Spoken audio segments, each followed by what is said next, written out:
And welcome to Talking Crit.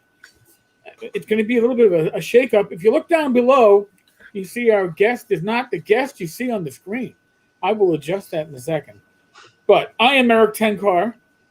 My Wednesday work spouse to my side is none other than Bad Mike. And my occasional workout partner via VR is Zach Laser down below. His hot yoga partner. Yeah. That's me. No. The hot yoga shit is because of Joe the lawyer. And That's right. Yeah, we're gonna raise a couple $100. Already got like $3 pledged if I do yoga in like hot yoga pants. And we will do it for charity. I'm hanging up. What do you think, Robert and Speedo or Eric doing hot yoga? Oh, it's still going to be Robert Speedo's worse, right? I'm hanging up. No, hanging up. You're not allowed. You can't hang up. You can't do it. So we have a special guest tonight. He is a no-show. We don't know why. I mean, it could be many reasons, but we were able to get a hold of Zach on short notice. And so, that's true. Zach is in DFW taking care of fraud. We had some Frog God stuff inventory, and he came to see what we got here for Frog God, and so he had to be in the other room, and so he's going to take a break from inventory, and we're gonna make him talk to us. Start counting. Stop counting. God damn it, Zach. Yeah, it's not much to count. It's a bunch of stuff that we really don't need. Let's put it that way. Oh, can I swear on the show? Oh my fuck yes! That's all we do here. Yeah, we don't care. We swear all the time. Do we swear? We swear. We always swear. We are the swearers. So he's the man on the spot. We said, hey, go put a headphone or go get your computer turned on. Join us. Leave Frog God for a while, and let's join a successful YouTube show. Finally, because he used to be on GDZ, and I know that's your and Skeeter's baby, but you know it's really it's not up to the par of our show. I mean, it's okay. It lacks the class. For what it is, it's a good show. This show has class. Yeah. I wouldn't go that far. Really You're right. Yeah, he's right. He's right. It does. I mean, I guess in comparison. By the way, if you hear strange noises in the background, like the pattering of little feet, it's actually the pattering of heavily blown raindrops. The remains of Ida are coming through New York.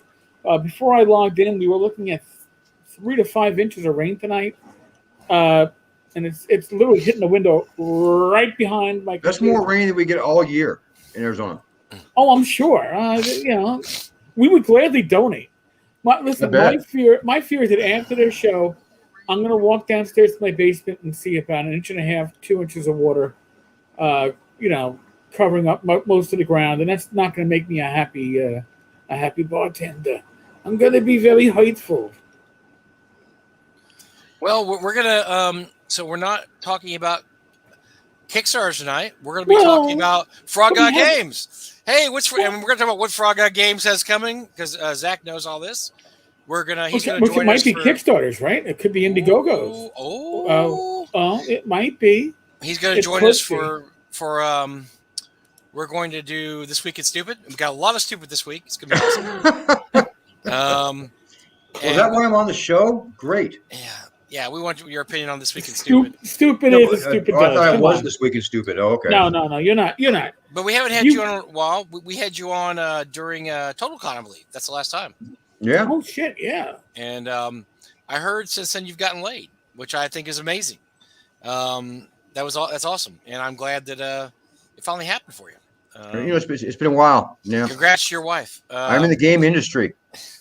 That's I thought you said what I thought you said, but I didn't want to actually know. No, I said it. No, I said it. Yeah. Okay. But we've got there's a lot of really interesting things going on with Frog God Games and TotalCon. We had a great time. We had a great time during North Texas. You didn't come on after North Texas, did you?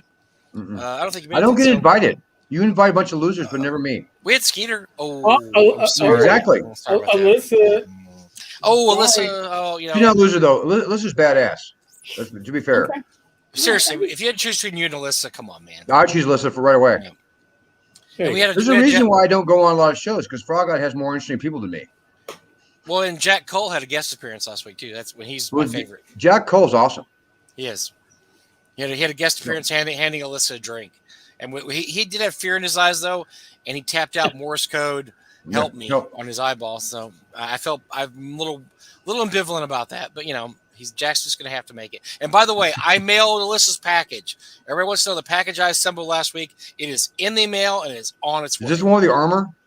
This is not the armor. This is all the stuff. The armor is still here, right? Yeah, still in the warehouse somewhere. The stuff she won in I don't think it will fit any of us in this. Yeah. I should have worn the armor. Oh, I should have worn the armor. Been so funny. But no, this is the stuff It's been like your skin suit. Because that's what she's going to wear when I wear the armor. She bought it in 2019. I didn't ship it to her. I finally got around to shipping it, plus some other stuff. I gave her a bunch of freebies too. So nice. Because you know how I've been called lazy. I don't disagree at all. But you pick and choose what you're lazy about. Right. Which is the worst kind of lazy. It is. Because then that person can do it. You know they can do it. They're just choosing not to do it. As opposed to Ken Whitman? When we need something from Frog God sent from here to somebody, it goes out right away. Mm-hmm. When I personally need something from here, I have to have my wife ask him, because he will tell her yes. Yeah. Even though he won't send it, he'll at least say yes, which is a big step in the right direction. I hate to say it, but that's absolutely so true. It's so true. Yes. But that's why I don't have a position like that, because I hate shipping, and we all know that. So my wife just gave a thumbs up, by the way, that's true. Ooh. So she's watching. Oh, she needs to watch. Oh, we love your wife popping in. You should, because she knows you, Mike. She's onto you. Oh. No, we shared some very intimate emails today, me and her. Our IMs. Extremely. They were impressively stupid. Yeah, they were very stupid, but it was fun. Your wife's hilarious. You're right. What I love about your wife, the same with Rach and a lot of the wise people, is they get it. You have. I love my wife so much, but my wife honestly doesn't get it.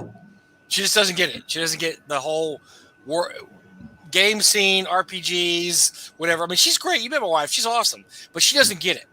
Your wife gets it. Rach gets it, which is great because they understand. My wife is so onto you, and you're not making any friends by saying that right now. Your wife is awesome, man. It's not going to help you. Oh, damn it. You sure? Really? It's not going to get you any troubles that you might have already gotten into, Mike. So do you remember the prank we pulled on your wife when I first met you? It was awesome.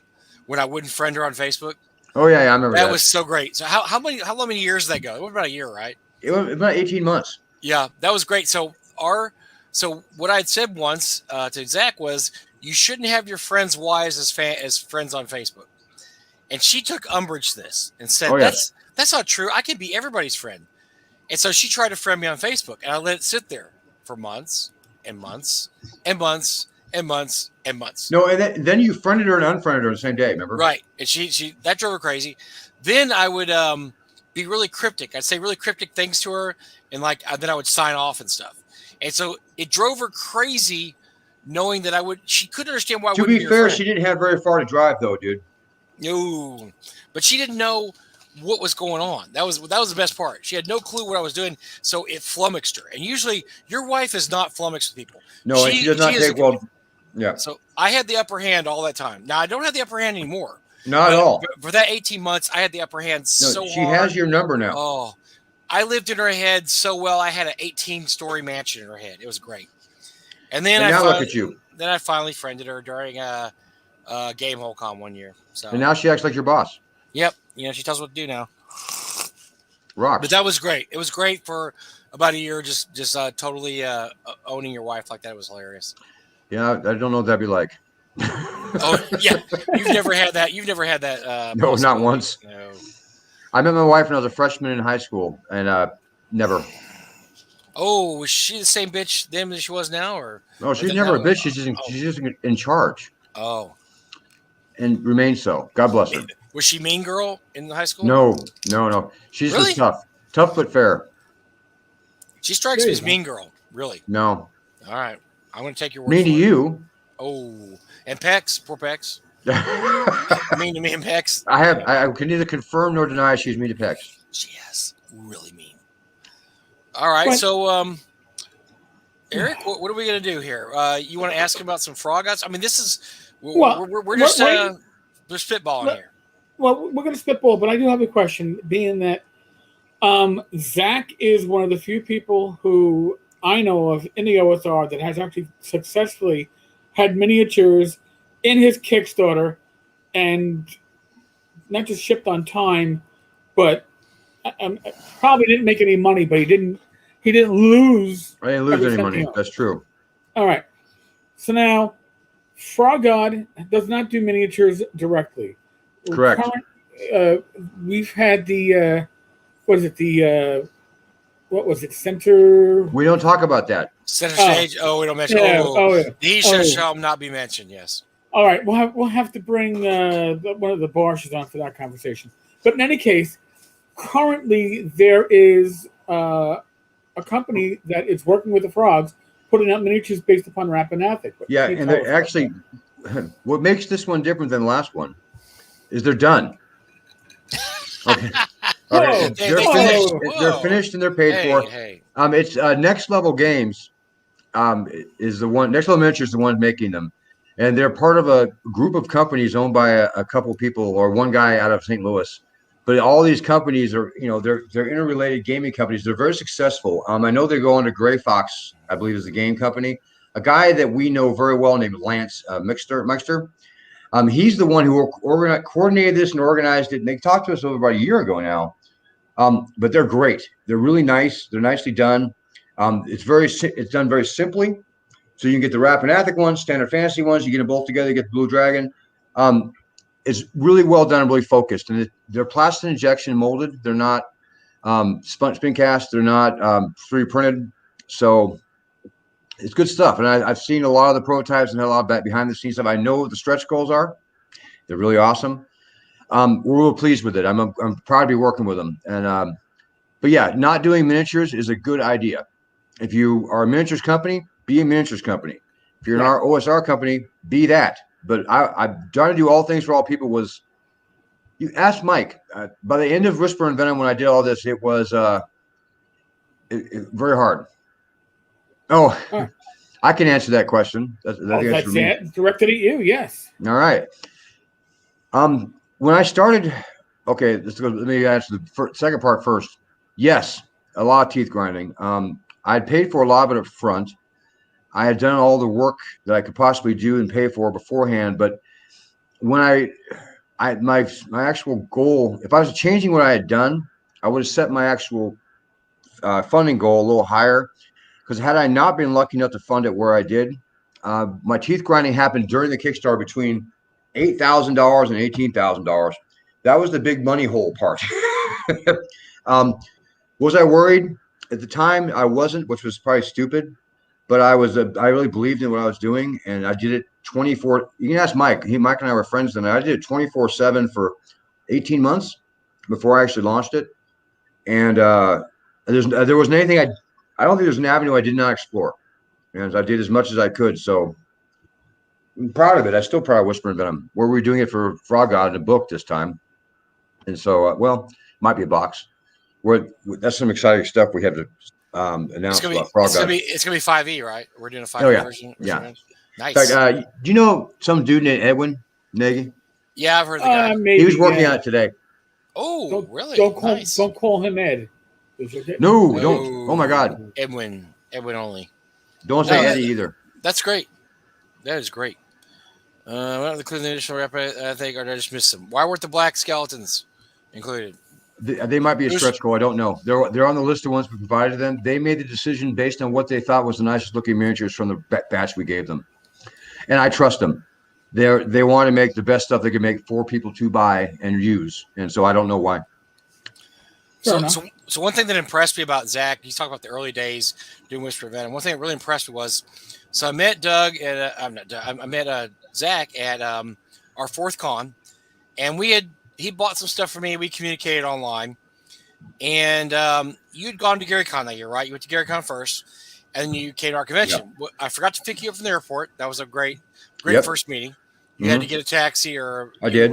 I sat outside in a 108-degree heat for an hour and a half. But you made it to the con, and you were so excited by everything that went on around you, and just had so much fun that you decided it was time for you to do your own thing. Well, what I liked about what you did was you did a lot of research. You asked a lot of people their opinion, and you went into it with basically saying, I don't care if I make money. I want to put out the best box set I can possibly put out. And most people and not lose money. And most people don't have that. This always happens. They can't do that. Most people are listening to this. You were very much set that you're just going to put out the kind of box set you like. You're going to have miniatures in it. It's going to be this and that. You threw everything in with the kitchen sink in there, and that's not something that most people who are doing a first box set should even think about doing. But which you did, not even close. No, I don't recommend it. No. But looking back though, the reason I did it was because I wanted to have I want to make the kind of thing I wanted to buy. Unfortunately, what I wanted to buy was deluxe. And I knew that I wouldn't get to do it twice. I always figured that if I did one and it was just okay, that would be it. And I thought if I want to do this again, I want to make an interesting kind of a big splash. And your Dungeonists suck. I still laugh because they refer to me as some guy you never heard of whose only thing he's any good at is self-promotion, which apparently was true. Which is true because you used to have these little minis of your gnome guy. Yep. And you would go to.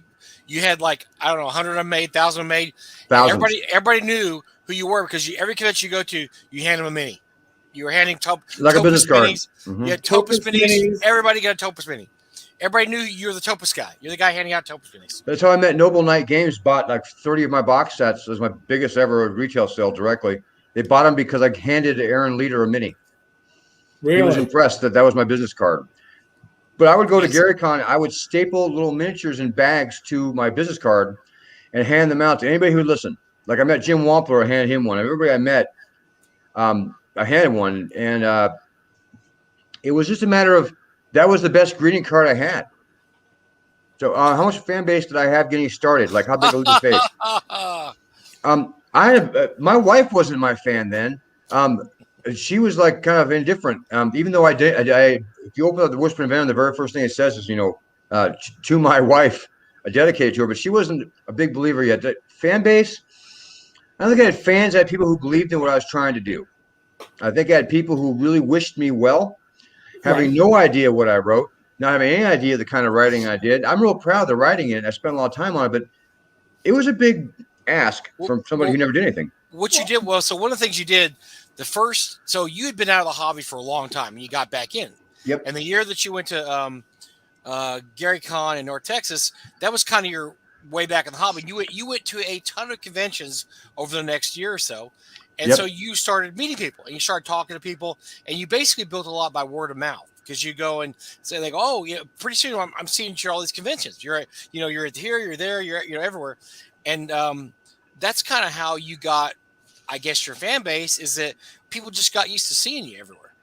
No, and then like in North Texas, when it was actually live, I had banners and cocktail napkins and dice. And I mean, I spent a lot of money on promo stuff, partly because I liked it. I thought that as sunk costs because I wanted to have dice with the gnome's face on it. I wanted to have, I thought the banner was really funny, right? So those I thought as sunk costs and kind of fun. But one of the guys who was impressed by what I did was Bill Webb. And so he backed my Kickstarter from my iPad at North Texas in 2014. And he got the box in the mail 6 months later, and he wrote me a nice note saying how nice it was. And then a year and a half later, I worked at Frog God. So I am probably the best example of somebody who worked their way into an actual industry job or actually make enough money to justify like a salary. I guess I earned it the hard way because it was a long time till that came, but it is not. They're more astronauts than they are paid RPG guys, and I'm lucky enough to be one. So that's what got me there. I feel very grateful. I'm grateful to Bill Webb for recognizing that what he thought was, if not talent, at least moxie. Well, listen, I remember I got to know you because of your Kickstarter. Yeah. I remember you writing about that. I had an update afterwards, and you wrote like, "I'm really glad I did this one." So I was showing the miniatures like within a month of ending it, the miniatures were showing up to my house. I was actually getting all the. It's important that I was getting the samples of the masters and not actually getting the production miniatures. That was the only mistake I made. The whole process was somebody who did the person who advised me on miniatures was the guy who did center stage miniatures. Ouch. And so, as far as I knew, he knew all about it, but he neglected to mention that there's a $3,000 expense between getting the actual miniature production master versus making the rubberized production molds, right? And so I go and I'm like, okay, I'm ready to produce these miniatures. You know, Valiant. Here's my list. Like, we haven't made the production molds yet. Wah, wah, right? But it turns out it's about $3,000 difference, and I paid that. And the only thing that hit me pretty hard was making a perfect bound book locally, because I was convinced that I was going to make the books in Arizona because I wanted to get a proof and see the proof and make sure, because I didn't know anything about making books. I'd never do that again. But at the time I did it, and that one up cost me about $1,200 more than I expected too. Luckily, I made about $7,000 more than I had planned on in the Kickstarter. And then after the Kickstarter, I had sold some, and I had already some pre-buys, and I had a lot of people who were gracious enough to back me. I only had 250 people back me, maybe 230, but about 20 of them were really high level and on faith. And I'm really grateful, because I know some of these guys I know now to this day. And the best part is I have people to this day ask me for a Whisper and Venom box set. I don't have one. I have mine, and my wife has one she hides from me, because I used to cannibalize them when I was making parts of someone would be missing something like one miniature or a map. So I'd cannibalize my own set. So they were down to where it was only the box, right? My wife actually hid one from me, so I wouldn't do that. But there aren't any. I couldn't get one if I wanted one. I could steal one here. We just saw one in the warehouse. Yeah, there's one in the warehouse. warehouse. I could steal that one, but I don't think they'd let me. No. I'll protect that. No. It's worth a fortune now, man. I'm not going to let it go. It's worth more than I expected.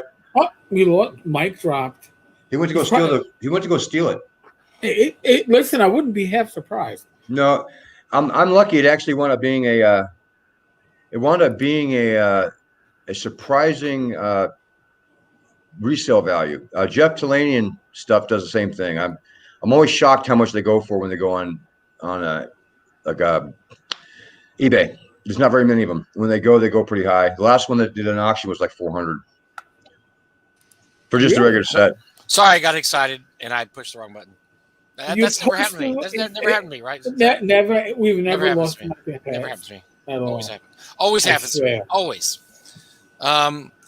You've been consistently bad at technology since I met you in 2013. I never change, right? Never want to change. Never change, Mike. Never change. So that was Whisper and Venom. What made you decide to go through that hell again and do Death and Taxes a couple years later? I wasn't out of ideas yet. I had what I thought was a very good idea, and I wanted to explore it. And it turned out to be a lot harder to do than Whisper and Venom, because it wasn't as traditional. I really like it, and I worked on it with Edwin Nagy, who works at Frog God now with me. He came with me to Frog God, and it was pretty sophisticated. It had some darker themes, and the themes were. I was a real big fan of never beating you down with any kind of theme, right? It was the adventure presented to you as you would have showed up to it, right?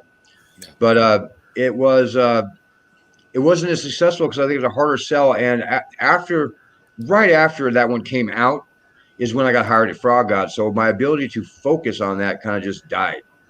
And it's too bad, because my contract with Frog God has all kinds of, Zach can still publish his own stuff. I haven't had 30 seconds to publish my own stuff since then.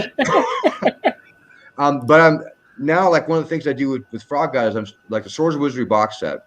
I was the guy who dealt with the Chinese company that did the boxing and the organizing. And I'm the one who's like, okay, I want the box to be this thick, and I want this kind of wrap, and I want this kind of glue, and I want this kind of this, and this kind of all that stuff is what I did before has kind of prepared me to where I am working now with the actual manufacturers. And so I have a very unglamorous job at Frog God. All these editors and writers and artists and Casey, like running all the artists, all these people who are cool and have cool jobs. I'm the asshole in the background who tells them to do their jobs. That's not that fun. It isn't the same. But I feel very lucky. I'm lucky to do what I do. I'm lucky to have the people I work with. I work with a bunch of great guys and Mike. Thank you. And by the way, folks, Killed. So looking for a sponsor here. Anybody wants to send me some whiskey? I don't even care about your whiskey company. Just send me a bottle of whiskey. Is that the Barsha's whiskey they brought you?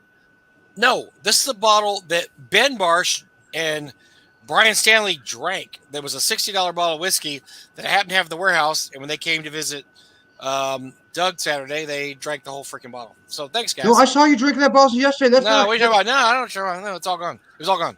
All gone. It's a lie. Okay. All got drank by Okay. Marsh. Marsh drank every bit of it. It's all gone. 30% of that's in that Diet Pepsi thing. It's in there right now. I saw it. What do you mean? I'm getting a little loopy. I may have killed the bottle in my Diet Coke.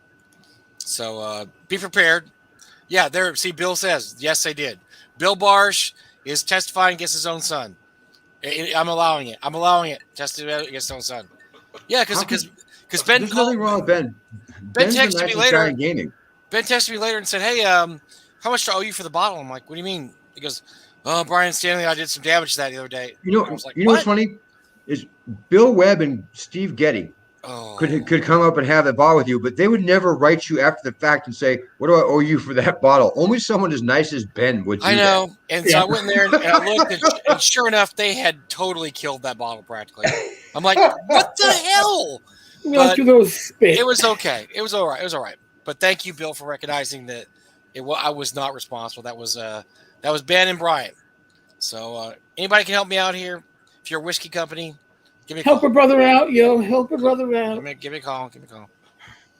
Don't give him a call. No, give me a call. Like, nobody needs sponsorship less than he does. Hey, I don't make any money for this altruistic endeavor. Nothing. This is just to bring your ego is fed. That's all you need. That's true. That's very true. I'm a narcissist. Ego is as big as his shoe size, man. So while you're here, before we kick you off, because you're speaking truth, and I want to hear that. What projects we got coming up with? Now there hasn't been a big Kickstarter in a while. We have. Yeah, there was. It just ended. It's called Necropolis. Oh, yeah, that's right. We had Martin or Mark and a few other people on. So yeah, I forgot about that one. Okay, so except for that one that Gary Gygax originally wrote, except for Gygax's Necropolis, made $90,000. What do we have in the future? Here? Let's talk about. Future. I hope nobody's listening. They'll get offended. Ready? Yes. There was an adventure that was awesome. That was hit at a time when there really wasn't a good Kickstarter, wasn't an alternative, and it was in 10 parts, and it was great. It's called Splinters of Faith. Yes. But it was printed in 10 different parts with the same cover that was not given enough of. It wasn't given the kind of credit needed for the kind of quality it was. And oh, look, the same cover for every part of Splinters of Faith. Well, that's going to change. We're going to actually make a box set, we believe. I'm waiting on the last of the. Please say Slumbering Czar of Swords and Wizardry. Slumbering Czar for Swords and Wizardry. What do you want me to say it for? I'm just kidding. The most asked question of any question ever. I'll talk about that in a second. I will. But I'll tell you this is that these Splinters of Faith really deserve to have a whole kit. So I think I'm 90% sure we're going to make it a box set that's going to have a couple books, perfect bound, with a really cool. I can't say what it is yet because we don't get it, but a really cool extra made for tabletop use that you just can't. You haven't seen since Dark Sun. Underwear. No underwear. No. No one who plays this game has underwear. Arthur didn't have any. I'm not wearing any right now. So. Whoa! I am wearing underwear. I'm just not wearing pants. Right? No, an extra that used to come like in Dark Sun boxes is really neat, made for tabletop play. Some maps, and some various other game-related things that you would find a box set, because we think this one kind of deserved a box. We're really pleased with how well the Swords and Wizardry box set went. So let me address Slumbering Czar for Swords and Wizardry. We encourage you to go ahead and make that conversion because we don't have the ability to do that anymore. Random people, please hit it. Hit it hard. Look, we literally we can't do it because when Greg Vaughn decided that he was going to move to other things, he took the rights to that with him. They belong to him. We could do it. It would become really hard, and I don't know. He didn't have time to concentrate on it. It wouldn't be fair to him to do it, have him sign off on it. It wouldn't give the right kind of flavor. So, unfortunately, the only thing that we think about with Swords with the Slumbering Czar is we've considered doing the maps in PSD form so people can use them on VTTs. But even that's a hard stretch for us because it's a production expense that isn't cheap to do a good job with, and we have to focus, and we have so many things we want to do that if there was a really good fan kit version of those, I think that you might see professional maps made by us, but that would have to happen that way. Unfortunately, we just don't have the ability to do so. We don't have random people just sitting around. Well, already working on it. When you get done with it, let me know. Yeah. Seriously, let me know. Because we've made this challenge many times over the years. We have yet to have somebody say, "Okay, here it is, did it, conversion done." So we have yet to everybody say that because it's just people wear out. I know my buddy Jason Zavoda did the first chapter, the first book, the first paperback book, because before it came out a big giant hardback, it was all these like 12 14 or 16. Yeah. He did the first one and he gave up after that. He didn't want to deal with it after that. Too much work. It was a lot of work. So he didn't want to do the other 13. So it's a tough one. And we don't have anybody just sitting around with nothing to do. That hey, why don't you just? No, we do. We have one guy sitting down with nothing to do all the time. Nobody. No. I'm looking. It's not Eric. It's the other guy here. Oh, yeah, I don't know exactly. Yeah, that's not me. I'm too busy. I'm converting. What's sad is that I come to visit you, and you are busier than you actually act like. What was my quote I used to always have? I'm too busy to have a job. Remember that one? Yeah, and now you have a job. And I'm still too busy. And I shouldn't have a job. I'm too busy for a job. Even your wife said you got busy, and that once your wife actually agreed with you're too busy, there's a big change in your life. That scared you. You're like, it did. He's really doing something. He's moving. He's convinced her he's convinced her he's doing work. It was amazing. I go to the warehouse every day, lock myself in here, and then take a nap. Yeah. Then I saw that there's a big pile of trash he sleeps on. They're old Dragon magazines and Pegasus magazines. There's a bunch of ST1s. There's no ST1s. Oh. No. Oh no, the Dungeoneer number 4. A lot of those. Scratch 50 green. Come on. 50 Star Bases makes up the bed he sleeps on. Oh, 50 Star Base is a great pillow. Great pillow. You how many copies of that you still have? I still have probably 500, 400. Yeah. But how many you sold? How many you sold? Oh, over 1,000. Thousands. Yeah, over 1,000. Because at one point I was selling them to Myth Horde. Myth Horde was buying 200 copies a month of all my Judges Guild stuff. And as much as I sold to them. I remember the guy who hooked you up with that deal. Speaking of Myth Horde, there's news about Myth Horde. Yeah, we'll throw it out I got a shipment notification from Myth Horde. What's that? That I got something coming to me. I guess my next package is coming after a year. I had to search my Gmail, and wow, my last shipment was last September, so it's 12 months later. And I'm like, Mike didn't tell me he unloaded a bunch of shit. So that's cool. I'm glad you. Hey, the Myth Horde guys were fun. That's wild because I kind of thought they'd given it up. I really did. Well, they sold originally, right? It was owned by one guy, and it was confusing as a guy with the same name bought it. Yeah. And bought the rights to it, and he did some really good ones too. And then it just kind of disappeared. It got during hard. During COVID, it disappeared. COVID was tough. No, he was very reliable. I mean, they both were actually really enthusiastic. And the second guy who owned it was much more reliable. I mean, But I remember that they asked me, "Do you know anybody who could contribute? Like, do you care if it's new old stock? That'd be great." I'm like, I know a guy. Let me introduce you to a guy who has more new old stock than you could possibly imagine. This guy, and I you know what? I have thanked you for that for years because I actually made a lot of money off that. Even selling Judges Guild stuff in a huge lot at like 50 cents a piece. I was selling like 200, 300 at a time. It was great. And everybody that got the first 2 years of Myth Horde got a really classic Judges Guild item in there. Because I think I want to say I was in the first 20-something volumes of Myth Horde. Giving away, or not giving away, but... you were giving stuff away you don't have anymore. No, anyway. No, some of that stuff's not... I don't have some of that stuff anymore, yeah.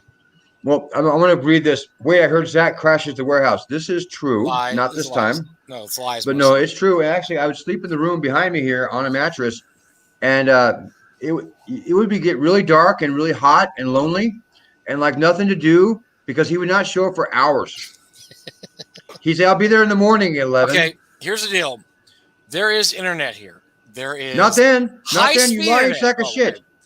There is a bathroom here. There's a refrigerator. There is a microwave. There is a warehouse full of gaming stuff and comic books. You could never get bored here, ever. Well, one time I got dropped off by an Uber driver because Mike had to go to a Halloween party. He sends me a picture of him and 2 young girls. He's dressed like Satan with 2 young girls next to him. And then he goes, just go to the warehouse and let yourself in. I'll leave a key outside. How'd that work out? The key was very hard to find because he lied to me where it was. I didn't lie. You just misunderstood. No. I had it on the phone. I had it on a message. Said, go to this and look under the chair. It was not under the chair. It was in the cushion. And not under the cushion, but in it. And it was like, so I had spent 30 minutes in the dark looking for this key. Very good hiding place, you have to admit. I was waiting to get arrested outside. You're just wandering around, digging through a random when my Nigerian cab driver dropped me off and then ran away as fast as he could, saying, is this really where you want to go? There was like nothing there. It's a warehouse district. There's nothing else there. No lights on. It's dark. He probably thought he was going to, that was it. That was his last day of Ubering on Earth. You're going to kill me now. I know it. It wasn't as fun as one would think. No. But then you probably got in here and you looked at all this gaming stuff. You're like, oh, this is awesome. And you start reading. So, I mean, yeah, because I see all the, I see when he paid for all the stuff he resold to me. Oh, that's not good. Bad, huh? Magicians should never show his secrets. No, that's bad. You're not a magician. You're a swindler. Gotta make a profit. Let me tell my story. Because I one day bought a bunch of Japanese stuff, and they're like $50 each. The next day, they had they had a marker. It changed from 50 to 150. It was like, and there's no event. I just came back to the warehouse next day. And there was an event. The event was I finally looked it up on eBay and saw what the prices were and go, holy shit! But it was 24 hours. He wouldn't even sell me at that price. He was my friend. It sounds to me like you should have bought all of them the first time. That's what it sounds like to me. And you would have had problem. I'm right. See, you can't have enough to say because you know I'm right. You should have bought them all right then. Why would I trust you? Exactly. Why would you trust me? Exactly. You should have bought them all the first time you were there. But don't worry. Getty bought them all this year. So, you made it a point of principle never to buy them. Guess what? Getty paid it. So and this is a valuable comment right here. A bunch of Japanese stuff can be interpreted very broadly. If you know me, unfortunately, it can be interpreted in the most nerd way possible. It was Japanese TSR conversion releases. Yes, I've seen the purchases. AJ1 through AJ16. It was no manga or nothing interesting. It was just that. But I guess if I go into Mike's Japanese collection, I might get nervous. You're right. It's a good point. No tentacles. Sorry. No tentacle born. No. Maybe a little hentai. That's probably bad. No, it was actually. It was. I love that. Foreign stuff's my absolute favorite, right? But it was the. It was the least hentai of anything you ever bought that had Japanese. So. Not like my own personal collection. Not like your own personal collection. Right. Well, I have a bunch of stuff that my parents bought me, thanks to Bill Meinhardt, Bill Webb, and Rick Mines. They got me a birthday gift. It was like I sat in a restaurant, like, got a gift for you. I'm like, oh, great. What do you got me? Socks. I mean, what are they going to buy me? Right. I mean, nobody can buy me gifts. Yeah. I open a gift up, and it's a copy of Hawk Moon in Japanese, first edition. Whoa. Like, whoa, hey, what's that? Open next one. The Call of Cthulhu Companion. Never printed in the U.S. in Japanese, in shrink. What? Right? Yeah, I got like 6 or 8 box sets for my parents. Holy crap. And so that was like, so it wasn't any hentai there either. So when my parents gave me Japanese stuff, I want to be very clear, it was Call of Cthulhu stuff. So there's tentacles in those. To be fair, there are tentacles there, but they aren't the one you think of. I got some Japanese stuff, but they were all over 21. That's all I can say. Oh, it looks like we have found Joe, or Joe has found us. Well, you usually want to pop on? I can pop off if he wants to pop on. I think you should do that. That makes sense. We can spend an hour with Joe. What do you think? No, sure. I think we can. Hold on a second. Oh, wait. See if you can get him on here. Yep, hold on. Look at that. Oh. Hey, goodbye, Zach. I had signal trouble. That's all right. I had signal trouble here all day, and I've been working on it all day. And we booted Zach. He was worthless. He was. Oh, wait a second. He was nearby, so he was a good emergency call. He kept your seat warm. That's okay. We're ready for you. We got you. Well, thank you, Zach. All right, yeah, bye, Zach. Get out of here. Hold on. That means I must deal with the devil, Zach. Of course. Now I gotta change the banner back Oh because we yes, actually have our guest. it's not. It's got to not be confusing here. Well, it's always gonna be confusing. Come on, it's us. But well, Joe, welcome. I gotta say, again, part of that was my fault. We're New York City. We are dealing with the remains of Ida, and I was being told 3 to 5 inches of rain this evening, and tornado warnings. So I was Nice. like, yeah, it was secure shit in the backyard, and then prepare to sweep out the basement for water. But now we got a lot of wind, but I don't think we're getting as much rain as they thought. So I might survive this without regretting my night. So hold on. Well, if we see the roof fly off, we'll know what happened. You'll Hey, listen, you'll be remembered, man. We'll remember yeah, you. yeah, gentlemen, if you see me just suddenly run away and you're like, why is Tenkar running away in his boxers? You'll realize that we have a little bit more than just rain and wind going on. If the weather's that bad, you might throw something on over your boxers. No, I'm just going, man. Please. All right, man. That's up to you, brother. Yeah, listen, you gotta keep it real, dude. You gotta keep it real. So, Joe, you got a Kickstarter up on right up now. This is your own campaign world. Eric's gonna probably post it up here. Yeah. I gotta get my link over. Give me a second, gentlemen. I'm not as young as I used to be. I'm trying. Tell us a little bit about the Kickstarter, where it came from, and just any information you'd like to share There about we go. The world of Durmin came from about 20 years of home play. This was not something that we just decided to sit down and go, oh, hey, let's just design a campaign setting on a whim. This is the world we've played in for the last 20 years. Now, I'm already going to throw this out there. You already have a prototype of the box. Which I have the box. I have the maps. I have the intro adventure. The whole 9 yards. So this isn't a Kickstarter where it's like pledge and pray. This is actually all right. No, this is done. I mean, I've got. Let's see. The world map is massively huge. I mean, oh geez, 36 by 24 world map. I wasn't playing around. I wanted to get, go big or go home. So I went big. Nice. And then the 4 maps of the continents are slightly smaller, but all have pre-printed hexes on them for measuring distance. So I even took that into account. And we had the books I'm going through the final editing process on the 2 books that come in it, besides the adventure, and getting those ready to send off to the printer so I can have my proof copies. So basically all the Kickstarter is getting it done. Make sure we can order the copies to get to people, have some in stock for our shop. When we go to conventions, we'll have it on sale. That's it. This isn't a hope and pray, back it and we might get it to you in 5 years. No, this is, you'll have it. If you're in the US, if you're in North America, you will have it before the holiday season. And it's interesting that we had Zach on, because Zach, his claim to fame was Whisper and Venom, a box setting. He had come into it with really no real name in the hobby, and was somebody who was like, I'm going to get a box set out there. I'm going to do maps.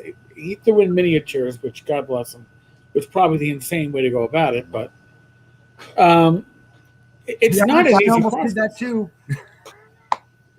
Probably the wisest thing that you did was not throwing the miniatures. I've seen minis, whether it's a stretch goal or as another level of the Kickstarter, just be a horror, because it's just one more variable that you can't control. It's not a process like you're writing, you're editing, you can control that. And minis and the cost is something that is totally out of left field. Mm-hmm. Well, the biggest issue I've had in the last week is we did a Facebook ad, And some people took it entirely the wrong way. I got a lot of blast back, especially from people in Canada who got really upset. And I'm still struggling to understand why, because I said the product's made in the USA. I'm not saying that as some glorified patriotic thing here. I'm saying it for the Kickstarter backers, we're based in the USA. We're making it in the USA, so it's not a supply delay. We're not going to be waiting for books to come from China or wherever we have them. They're going to be printed here. I will have all the books and maps and boxes in my hands within 10 days of ordering them. So as soon as Kickstarter clears the funds, I'm ordering them, and I'll have them 10 days later. I'll be shipping them out by 2 weeks after Kickstarter clears the funds. Done. Well, and we've seen that with COVID. We've seen what COVID has done to a lot of companies when it comes to shipping.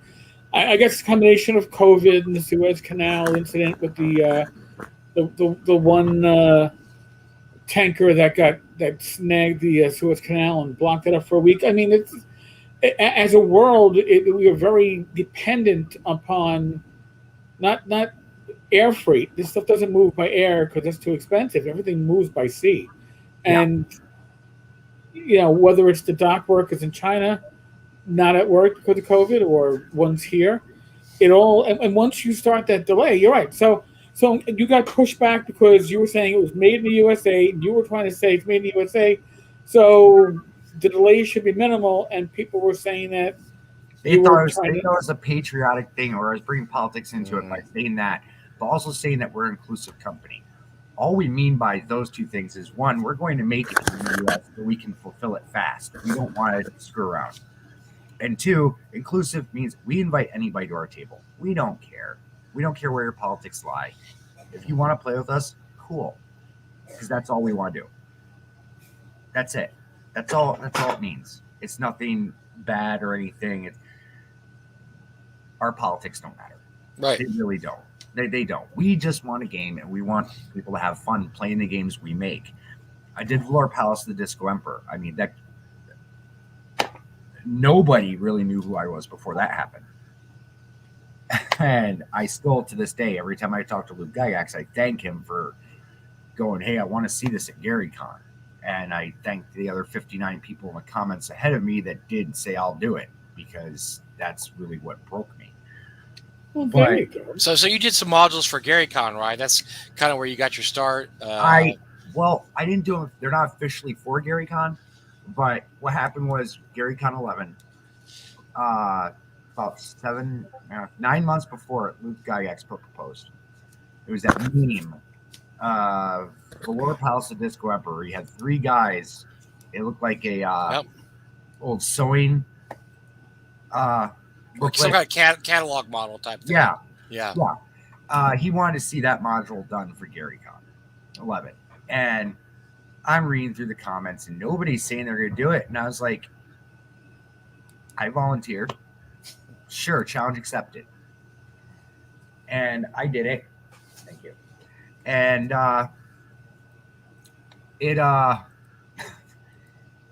it booked. Every session booked. I had people asking for it, when it was going to be on sale. And we had no intent to sell it at the time. Yeah. I printed up copies for Gygax's and a few other people, and that's it.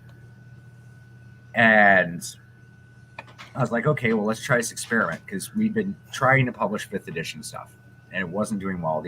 Tiny fish, very big pond on DM's Guild. You put your stuff up, it's gone in like 3 hours. It's not even in the new releases anymore. I was like, let's put out a 5th edition adventure and 1st edition adventure at the same time, see what happens. So put out both of them, and Valor Palace outsold everything we had done to that point combined. Wow. In 2 weeks. And I was like, well, I guess we're sticking with OSR. Thank you. Now I'm happy. Now I get what I want. I don't have to convert anything to 5th edition. I'm happy. So it just went from there. Valor Palace, well, Luke wanted to do a sequel. And he's like, hey, I want in on a sequel. And I'm like, okay. And we did Grover the Disco Duck. And then this last year, I finished it up as a trilogy with Disco Demolition. So now I'm working on my next GaryCon adventure, which I can't really give away much on, but there is no disco. Moving away from disco, yes. There's no more disco. Disco's dead, man. Disco's dead. And the worst part of that is I'm a big fan of the Foo Fighters. And they just released a disco album under the name DGs. Oh, how funny. I thought I could get away from disco, and here come the Foo Fighters. I'm sitting with my guitar going, I've learned every Foo Fighters song, and now I got to learn all these disco songs. Man. I had an NPC when we gained back in the 70s. His name was the Disco Mind Flayer. And he came about because I had one of the old Grenadier figures, probably still have it back in my box. And he was painted by a kid who painted all these bright, crazy colors all over his. It didn't look like didn't look like anything a Mind Flayer would ever wear. And I put him on the table one day to show a disc, and my brother jokingly said, "Oh, look, it's the Disco Mind Flayer." So I thought, okay, I'm going to roll with it. So we had an NPC called the Disco Mind Flayer, and he was extremely annoying. And at a certain point, the characters were, whatever it takes to kill this Mind Flayer, we're going to kill him.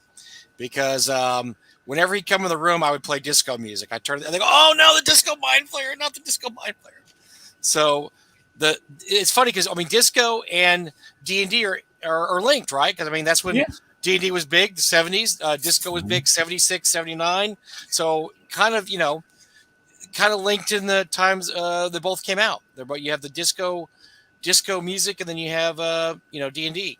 Yeah, and it was great. I mean, I went and I put in the adventure the disco ball that's in Valor Palace is a beholder.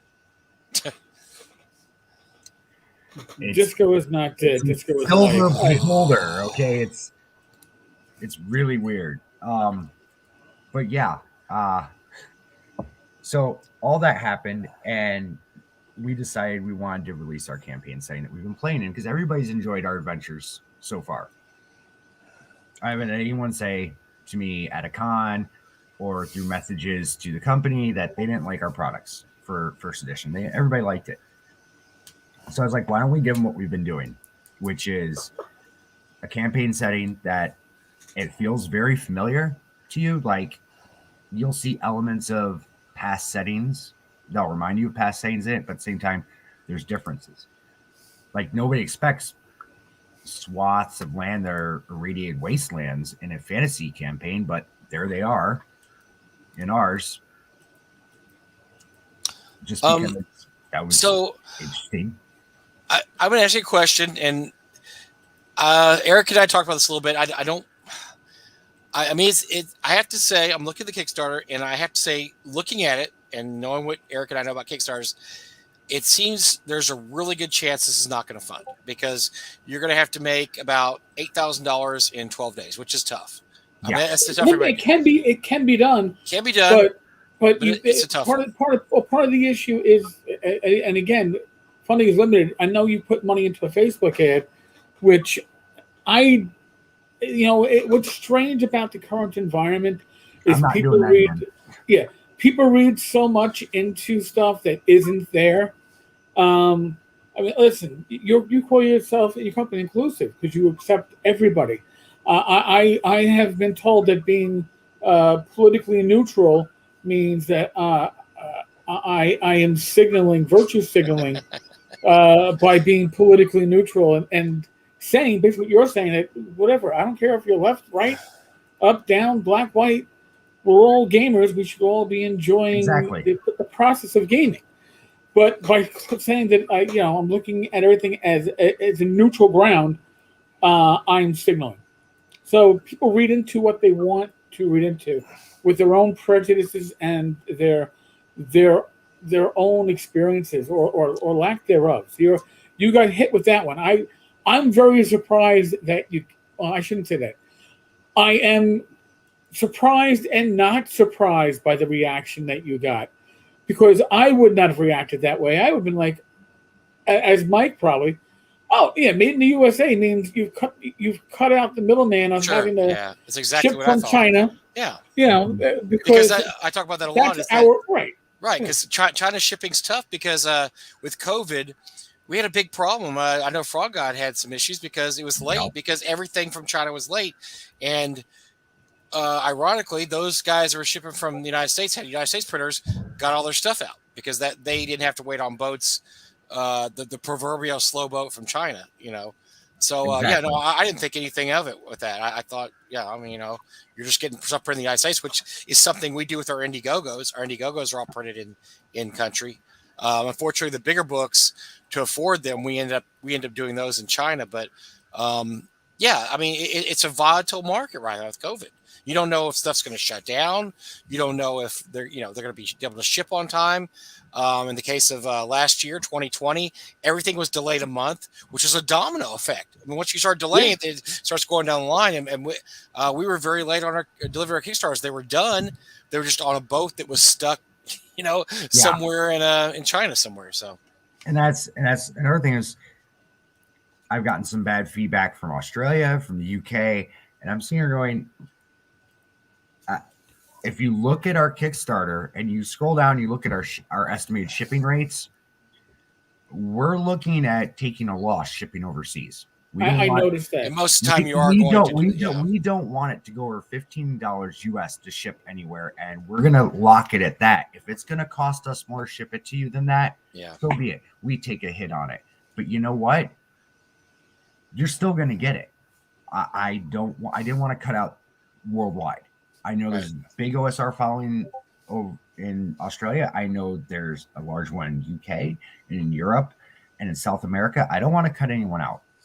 I want everybody to get a chance because I felt bad with people that want to buy our product before from our website, just our adventures, and it was going to cost 3 times the cost of the adventure to ship it to them in Italy. Oh yeah, easily. And I'm like, dude, I'm giving you. You're buying one adventure. I'm giving you 3 because it's not fair that you're paying that much. I'm going to give you a couple more adventures here and have that because you shouldn't be paying $60 in shipping for a $20 adventure. Sure. Well, I'm that kind of guy. I don't ever like paying insane amounts more in shipping than I paid for something. I don't think anybody else should have to either. I don't think anybody should have to from us. That's part of Kickstarters. I feel. But I mean, looking at it realistically, you have to say there's probably a realistic chance you're not going to fund. So, what are your chances? Now, I'm good friends with Ben Burns. We've had Ben Burns on the show before. He's done a lot of Kickstarters. He's done some Call of Cthulhu. He's done some Top Secret. He's done some D&D. He's done some games. He's had to relaunch on a couple of Kickstarters, but for one reason or another, it was either the wrong time. He had a board game one time that it turned out he was asking a little too much. It turned out, so he lowered his target goal.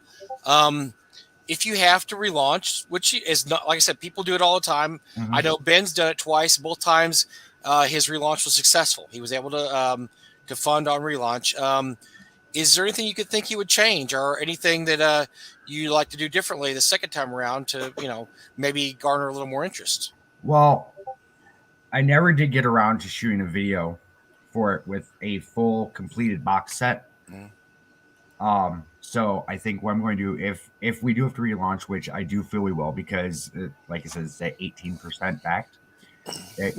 It's a long, even with 59 people that are watching it, even if they all back it, sure, at the top tier, or the top tier that isn't limited, even if they all back it there, we're still going to be short. I have somebody else who's offering to help and kick in another like $1,100 on top of what they've already pledged to, try to boost it. But we're still going to be like 1,500 short.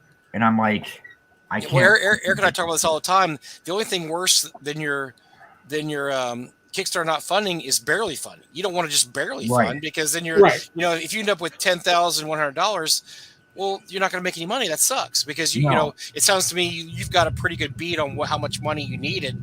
So you don't want to just barely fund any more than you want to fail. But sometimes failing is better than barely funding. I would rather fail and get it out. And there's so much more that we want to do with this. At one point, like it was mentioned, miniatures. I did want to do miniatures at one time, and I did talk to, I will not name names, but I did talk to someone that is in the miniatures community who makes metal miniatures.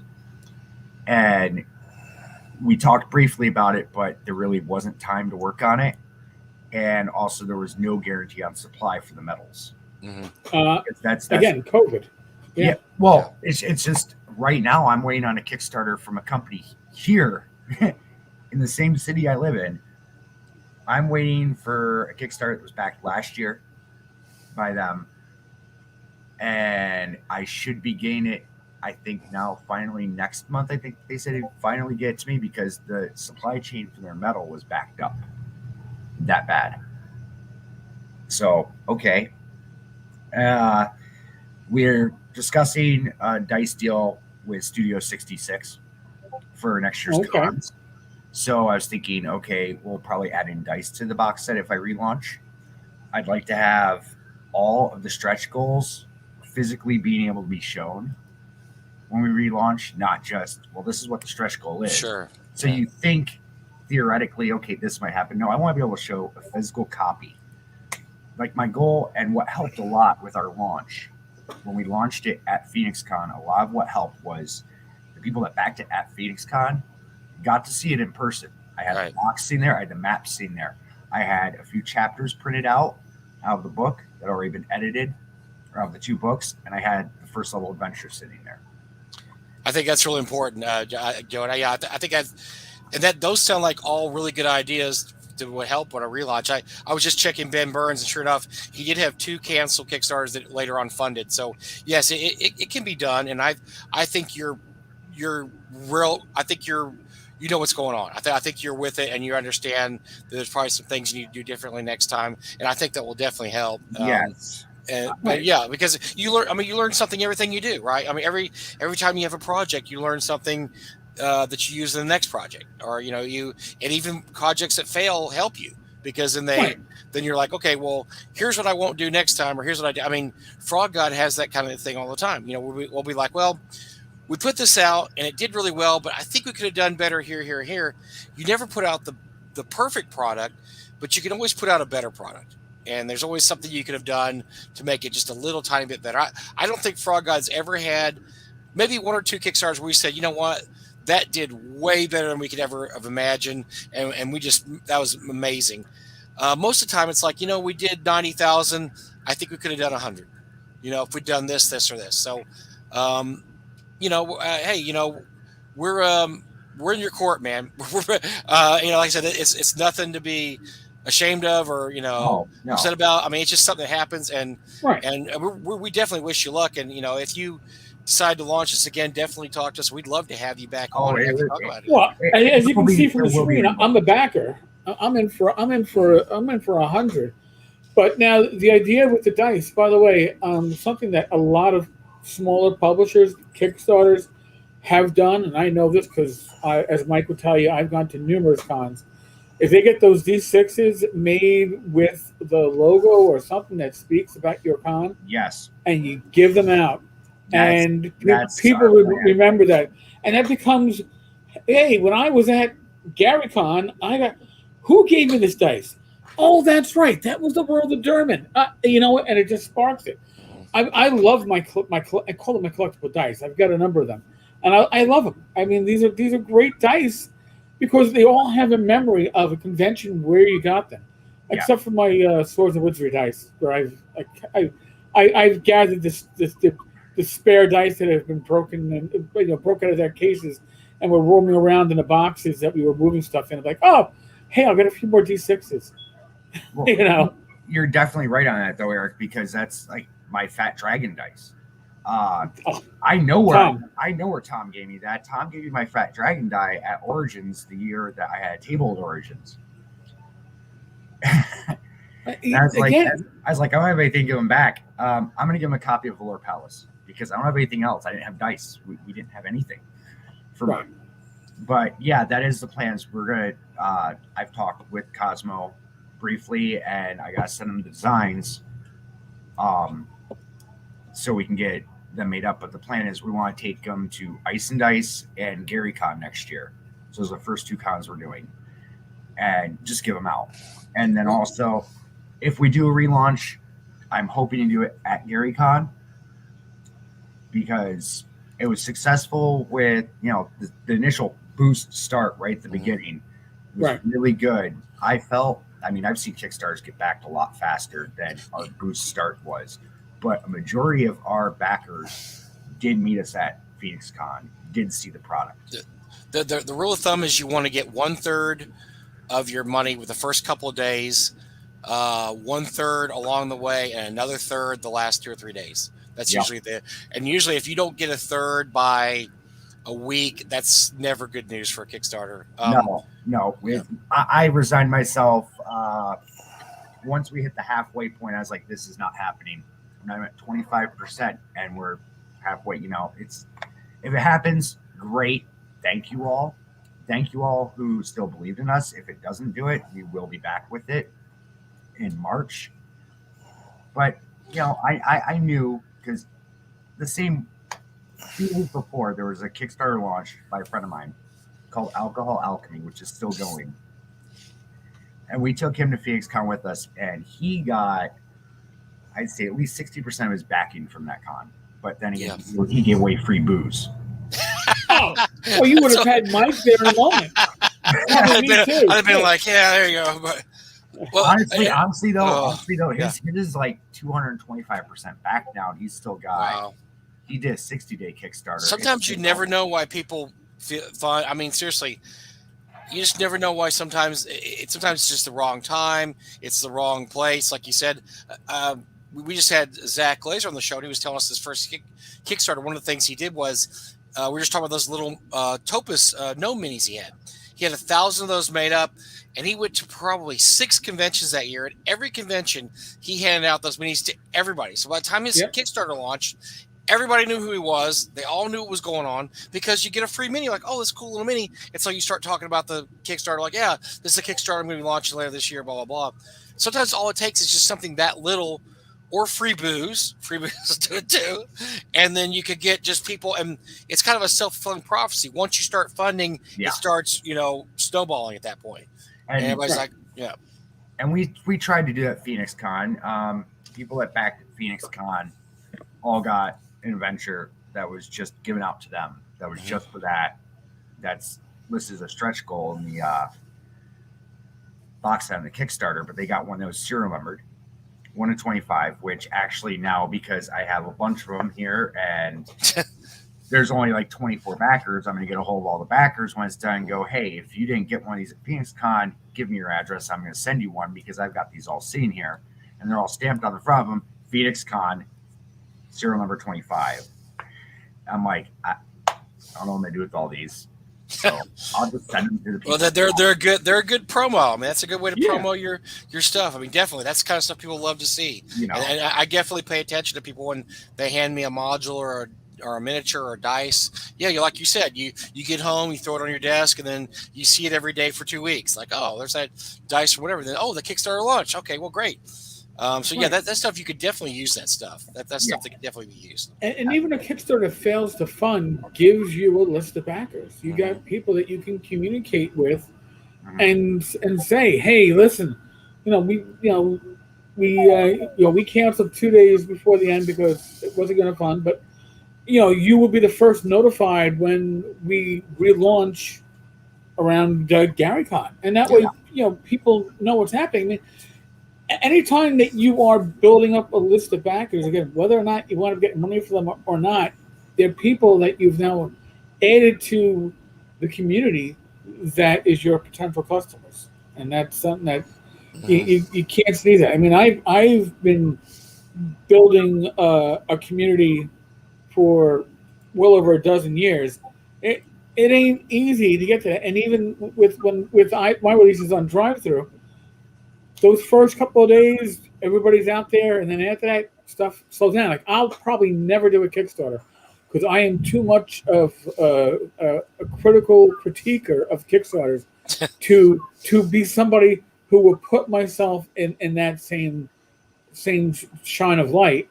But I certainly respect those that do, because it takes a leap of faith, and you've got that faith in your work. It showed to me. I mean, Listen, I don't back every Kickstarter that I post about, because if I did, my wife would kill me because there'd be no money.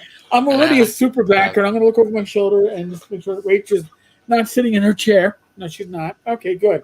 I've backed nearly 500 Kickstarters Jeez. All in the time I've been married to my lovely wife, and she hasn't killed me yet.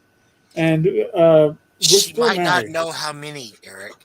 Man, listen, I got dagger eyes. So my wife, who's part of the company, she games. I got dagger eyes when she saw me open up Kickstarter at the con, and she saw I had backed 22 projects. And she's like, "You backed 22?" I'm like, "You didn't know? They've all come." And she's like, "Oh, they have." I'm like, "Yeah, well, some of them, were digital products." Oh, yeah, that's true. Yep. I mean, you didn't see a physical product because I got a ton of STL files. Well, I just did a thing, Joseph. I forgot that so many projects now are digital. I backed all these projects. And I started thinking the other day, I talked to Courtney Campbell and said, I never got your project. He said, "Did you fill out all the backer kit?" I'm like, backer kit? And he's like, "Yes, backer kit." So I go there. I had like 19 projects I'd never filled out the backer kit for. And so I had digital files. I had POD file. I mean, oh my God, it was like Christmas in July. I mean, or Christmas in August, actually, because I had to fill out all that stuff. I was getting I just forgot. I plain forgot now because I was so used to the old way it was done. Was the Kickstarter was over, they mailed it to you, and that's the way it was. But no, nowadays with people using backer kit stuff, you have to fill out some stuff. Yeah. You've got to work for it. You got to do a little something. And I was just being dumb old man and didn't do it. I'm the same way, Mike. I'm the same way. By the way, just out of curiosity, I just checked. I have one active project back. That is yours. I have 22 unsuccessfully backed projects, canceled or unfunded, and 488 successfully backed. Wow. Kickstarters. That's ridiculous. That's absolutely ridiculous. I know my numbers are 22 backed successfully, 0 unsuccessful. Oh, and Bob just I pick and choose what I'm going to do, and 0 cancel. I pick and choose what I'm going to back, and apparently I have this string going where everything I backed most backed, and I'm like, well, that's great. I wish I could back my own then, because that would be great.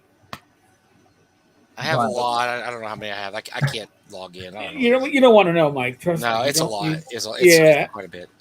Most of my unsuccessfully, of my 22 that were unsuccessful, at least a half dozen.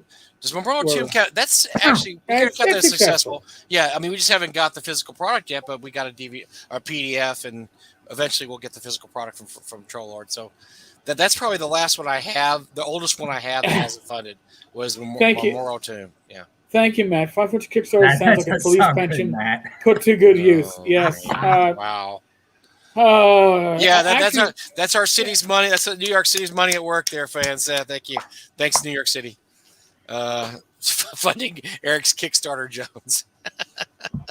Where the China guy is tracking. Oh my God! So the tornado in New York City is being tracked street by street. I'm afraid to even ask. Just give me a county. You start hearing a freight train. Which borough? You need to get in the basement. Which are the 5 boroughs? Because it matters. Yeah, it could be Staten. If it's Staten, Italy, I really couldn't care because it's basically New Jersey. But this is true. I used to live on the East Coast. This is true. Yeah. So when I was a cop, we used to refer to the NYPD, right? Staten Island. But we used to call our officers in Staten Island the Richmond County Sheriff's Department because it was a department unto themselves. It really was. Its own little island. Warning: South Central Westchester County, Bronx, and Manhattan. Really? Yeah. I remember located over Harlem. Oh, nice. Oh, that doesn't happen very often. You don't have. We actually had wind chill. They said it wasn't or tornado. This was about 10 years ago. They said it wasn't or tornado, but you could see the path of destruction of ripping out trees. And it's one cemetery, and along the cemetery, just huge 100-year-old trees ripped out of the ground. Jeez. And then in a Jupiter Valley Park, it's a fairly large park. I have pictures on my cell phone still of a tree. It wasn't a big tree. It was probably like, a 20-year-old tree that was literally plucked out of the ground, the roots left behind, but the tree was popped out, moved 10 feet, and then laid down gently. Wow. But they claimed it wasn't a tornado, it was wind shear. I was like, no. Okay. No. Yeah. They tried saying that when I was living in northern Michigan. My friends and I went from this town, Petoskey, down to this town called Gala just for some mischief one night. And storm started coming, so we're leaving, and there's 6 of us in this crammed in this pickup truck. Like there's 3 of us in the back, sitting in the bed on a couch that's sideways. Well, my computer just rebooted. Are you okay, Eric? Did you get cut off? Oh no. Yeah, we got some things going on because I had almost a total reboot. It shut down and turned back on, so I don't know. Shelter in place order. Hey, this is getting interesting now, man. Ooh. Well, you guys might have to bounce. We're gonna wish you luck on your Kickstarter, Joseph. I mean, I know it's probably a tough one, and it's probably gonna be hard to, realize it's probably not gonna fun. But no, it's not. You've learned. That's good. You have a good attitude. You have a really, really good attitude about it. Yeah. And I think you're going to be successful because you can. Yeah, there are people, and I'm not going to name the names, but they are big names in our industry who could have had successful Kickstarters after an initial floundering, but instead took their ball and went home. Do you mean Frank Menser? Oh wait, I was supposed to mention his name. I'm sorry. No. Yeah. But Frank. Yeah, Frank. Yeah. I mean, because, and he did not have anywhere near the preparation that you have and the work that you have done. To me, this is what leads to a successful Kickstarter, is getting that work done ahead of time. So all you got to do now is get the funding ready. Shelter-in-place for tornado only works if you have a cellar. In New York City, most homes have cellars. Can't say the same for Texas. Texas, we have no cellars, but there's always an interior room. It's almost always a bathroom. They ask you to go in, and honestly, this is funny. It's actually saved a lot of people's lives because they go in the bathroom in the interior of their house, and you'll see a picture later. The whole house is gone, and the bathroom's there because I don't know if they fortify them in Texas or what, but those middle bathrooms will be there a lot of the time. I don't want to deal with that. What sucks about tornadoes in regards to hurricanes is a hurricane's coming. You can track the path. Tornadoes are all over the place, and we don't know. And that they're frightening. That's really frightening because there's no rhyme or reason to why they go one way or the other. And we've been very lucky. We've had a lot of tornadoes near our house with some massive damage. We've never actually had any damage in our house. But we've had some pretty close. My brother Robert, they had one near his house. It was devastating. It didn't hit his house, but it was probably a mile away and just absolutely tore up a warehouse district, which, God, I wouldn't be able to live if our warehouse got sucked up by a tornado because we have too many good things in here to go away in a windstorm. It'd be awful. So. Well, I hear hail coming down right now, so beautiful. Yeah. Doesn't sound too large. Doesn't sound like you run outside because you have golf balls crashing into your car. It sounds more like frozen rain slide. Grape shot. Yeah. Yeah, that's okay. So we're gonna roll around a little bit in the OSR, and Joseph, welcome to comment on stuff here. We're gonna do something like we like to call This Week in Stupid.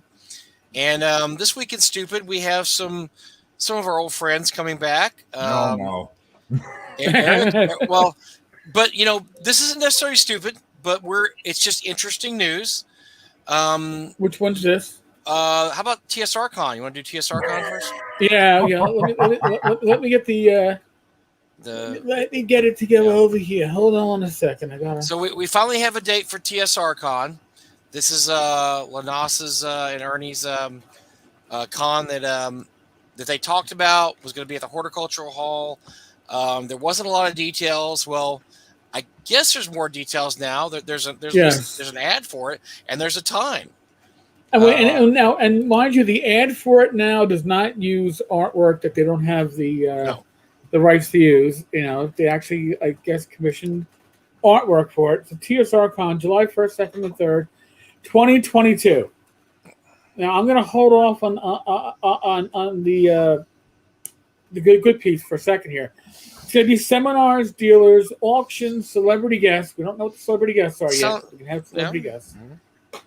More miniatures, more tournaments, more fantasy RPGs, and I'm going to guess it does not include Giant Lands.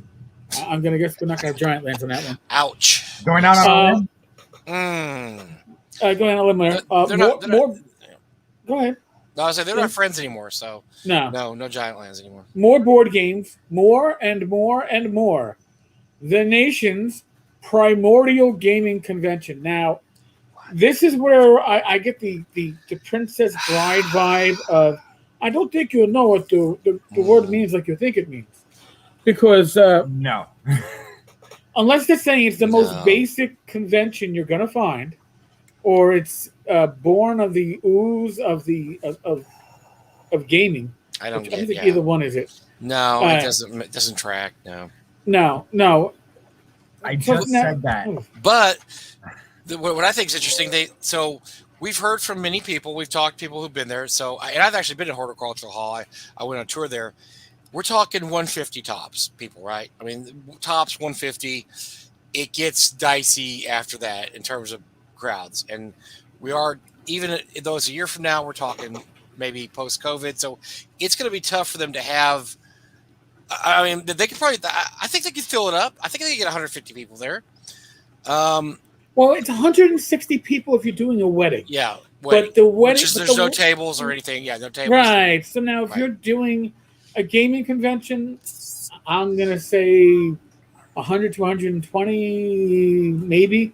Some people think they could use the outdoor space, but that's weather permitting. So. Well, VentureCon, which is later that month, is capping at 100, which is probably a very, very smart thing to do. I think 100 for there. But VentureCon's an actual hotel.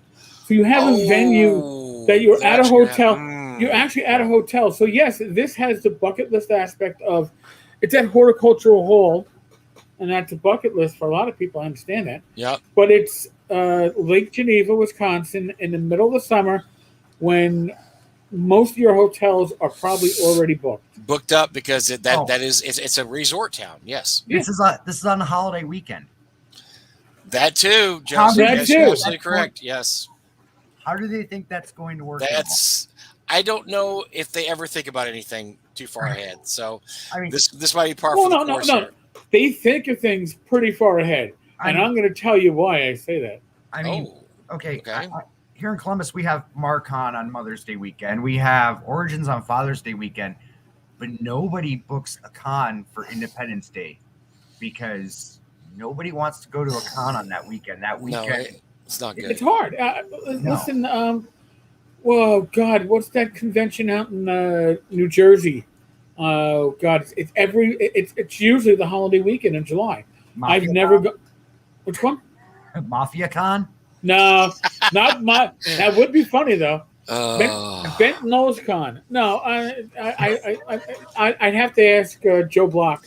Joe used to run the OSR track there, and I was invited, but I could never. You could never go. No. I either as a cop I was working, or I had family obligations. Like, yeah, hon, the July 4th weekend. You don't mind if I escape while we're away to go to a convention in New Jersey? This is before Rich was going to conventions with me, so she wouldn't have been happy with that. So, but in any case, look at the sponsors to TSR Con. This is the best part. This is where you get to the nitty gritty. This is awesome. This is the nitty gritty, and this is where I'm going to say there's a little bit of a planning ahead here. Okay, TSR, the Gaming Wizards. That's obviously TSR Con. TSR, Justin Lanasa. So they're sponsoring their own con. Okay, right. Well, whatever. Dungeon Hobby Shop Museum is. Oh, that's them too. So they're Justin Lanasa. They're still sponsoring their own con. It's okay. The wizard icon on the far right is owned by TSR. So they're sponsoring their own con again. That's three times. Yeah. OSR Games. That one stumped me. nobody could find. I couldn't find it. It was a Google search. I was like, oh, yeah. So yeah. So somebody who was involved priorly with TSR2 did the research, and OSR Games is a Wisconsin corporation incorporated by Justin Lanasa. Oh, they're sponsoring themselves again. So they Yes. sponsored themselves 4 times so far. That's All right. great. That's And now great. Wizard Tower Games is a company that has advertised on Facebook. They have a game coming out in November, December, supposedly, theoretically, but they have no products out yet. But they're a sponsor of this convention. So basically, four out of 5 sponsors agree they are Justin Lanasa. So what I would call this is, I would call this seeding. And what seeding is when you basically make it look like a lot of people want your product, because that way it gets other people, it attracts other people there. So make it look like you've got all these sponsors, makes somebody say, oh, I want to sponsor TSR Con too, just like all these other people. When in reality, there's pretty much just 1.5 sponsors, or maybe not even that. Because I don't consider sponsoring your own con sponsoring your con. I'm sorry. No. So really there's one sponsor, maybe half a spot. I don't know. You know, you can't tell me that, like, well, let's see, ShireCon. Is ShireCon sponsoring itself? No, it does have sponsors. I've been a sponsor in the past. Yeah. But come on. Very dare I use called CD? It's CD seating, right? It's should I go as far as to say it's dishonest? I don't. You know what? I'm not going to say it's dishonest any more than some of the stuff they did when they said that they're gonna go back to their roots and have. I mean, they were kind of implying they were the same TSR that started Gen Con, and they kind of implied that, you know, they're the same TSR that did D&D when they're not. So it's along those lines. So if you call that dishonest, I guess so. But I see it's more, to me, it's more misleading. It's just very misleading. All right, so Matt says Google calls that link farming. Okay. Yeah, link farming's that's a good one too. Yeah. See, I've talked to a bunch of other OSR publishers since this was announced way back when, and through the TSR 3.0 fiasco over the summer with Ernie and Lanasa, and now this. I don't know a single publisher that actually has a name that is going. No, I don't think anybody. No. Well, they don't have a sign up yet. There's no sign up or anything. They've just announced their days, so now we get to see there and wait to see if they actually get on a site or they do it themselves, or they use the what's the site everybody uses? Oh gosh, I'm just blanking out here. Tabletop. Tabletop. They use Tabletop or what? But yeah, so far nothing. So. But then No. Actually, no. They do have some games actually. Oh, somebody sent me. They do. Somebody sent. Yeah. Tabletop, whatever. Somebody sent me screen links of like 5 or 6 games that are already. But I mean, they're not sponsored games. They're not names of people that are game creators. They're on Tabletop. Here they are on Tabletop. So yeah, time to do a deep dive, man. See what they got going on here. I mean, Ice and Dice has more cred than they do right now. I've talked with Ice and Dice. You got Castle coming down for that. I'm going down there. Oh, they just got one page of 8 events. So yeah, that's all we have so far. Are they all Ernie's Hobby Shop Dungeon? Oh, nice one, Joseph. No. Nice one. No, there's a Hyperborea, Gamma World, a Castle Crusades, designing an RPG board game. Who could that be? I don't know. I'm gonna click it. That's run by, we don't know yet. It's on the lawn though. It says courtyard on the lawn. So again, they're using outdoor space. So if it rains, it's run by Wizard Tower Games. So Wizard Tower Games is running that one. Wizard Tower Games, a company that hasn't published their board. They theoretically will have the board game out in time for the con. I will give them credit where credit is due, but little. Yeah, this is, A little. Shane Bradley is the one running the game, so good. He's running a lot of games. He's an awesome dude. No, I'm serious though. You got a couple of names here. I shouldn't have named him, but a couple of names here. So they have sign up. People are signing up. I don't know how legit we are here, but we do have sign up. We do have a tabletop games thing, and so I guess we'll just see what happens. I mean, it's you know what? It can be successful even without people coming into Lake Geneva from outside. There's a large gaming community in the Lake Geneva area, and if that's the community, I mean, if it's going to be aimed at people that are local, you don't need a place for people to stay. But that being said, if you're hoping to get people from the outer areas or game publishers, there's no place for them to stay. You know, it becomes rough. It's a tough weekend. It's a very tough weekend. I agree.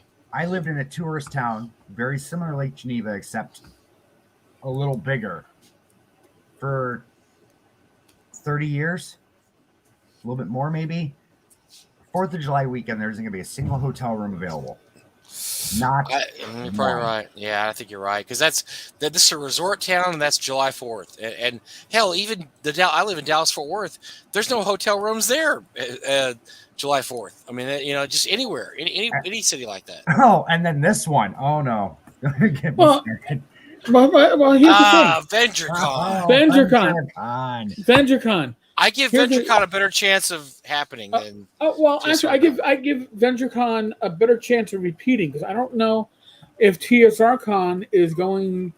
The expenses required to run it, and you don't have a venue where people can stay at, so you're not going to get money from out of towners. Right. VentureCon's limited to about 100 people, and they have a hotel, so that's good. They have a hotel. Yeah. I'm sorry, but I'm trying to get over the fact that this is a guy who claims to be the High Priest of Cthulhu, the Duke of OSR, but didn't know Critical Hits didn't exist in 1st edition. We're buddies with Venger. We know Venger. Yeah, like I said, at least I will say one thing about Venger. He's pretty determined. If he's determined to get something going, I think it'll get done. I'll give him that. His products, he has some nice products. His products come out and they look really good. He actually has. Well, I'll tell you another thing. He's published stuff. Yeah. TSRCon hasn't published anything. Yeah. These are the TSR Port 2. Venger's published some really nice. I was just looking at some. Hold on, he's got some nice artwork on this stuff. Bromos, they used to use the Blackmore Castle art, but then it was placeholder art. So don't get mad at us for using it. So they swapped it out, I guess, with original art that maybe isn't all original. I couldn't tell you. Look at that. We mentioned Joe. Joe, we actually mentioned you because of New Jersey and conventions, and I forgot the name of the convention out in New Jersey. That's usually on the July 4th weekend or around there. It's primordial because it came up for news.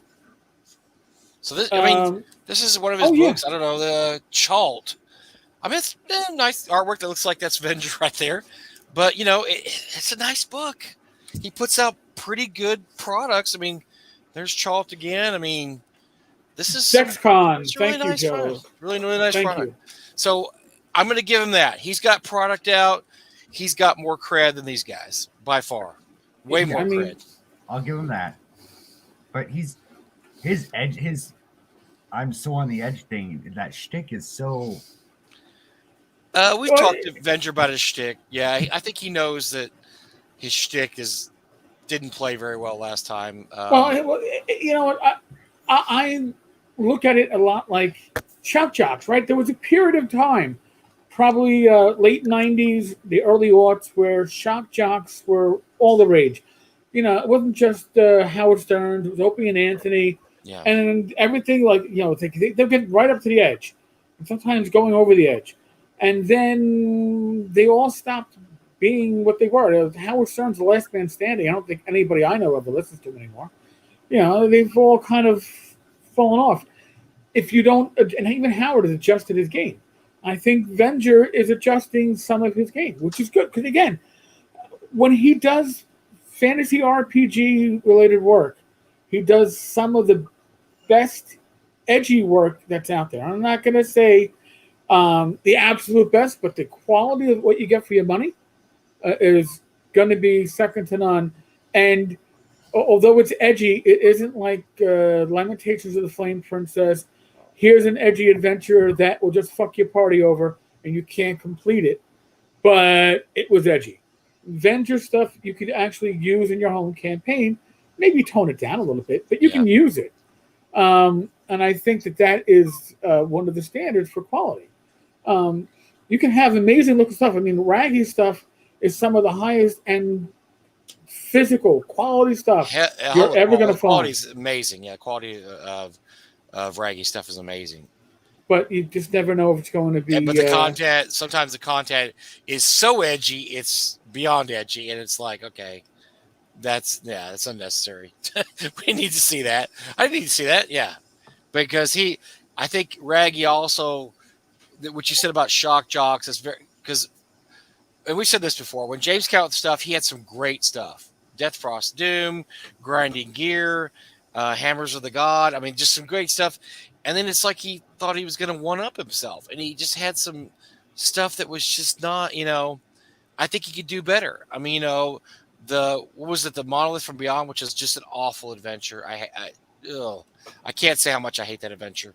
I can. Any adventure that starts with the best way to play this adventure is not to play it.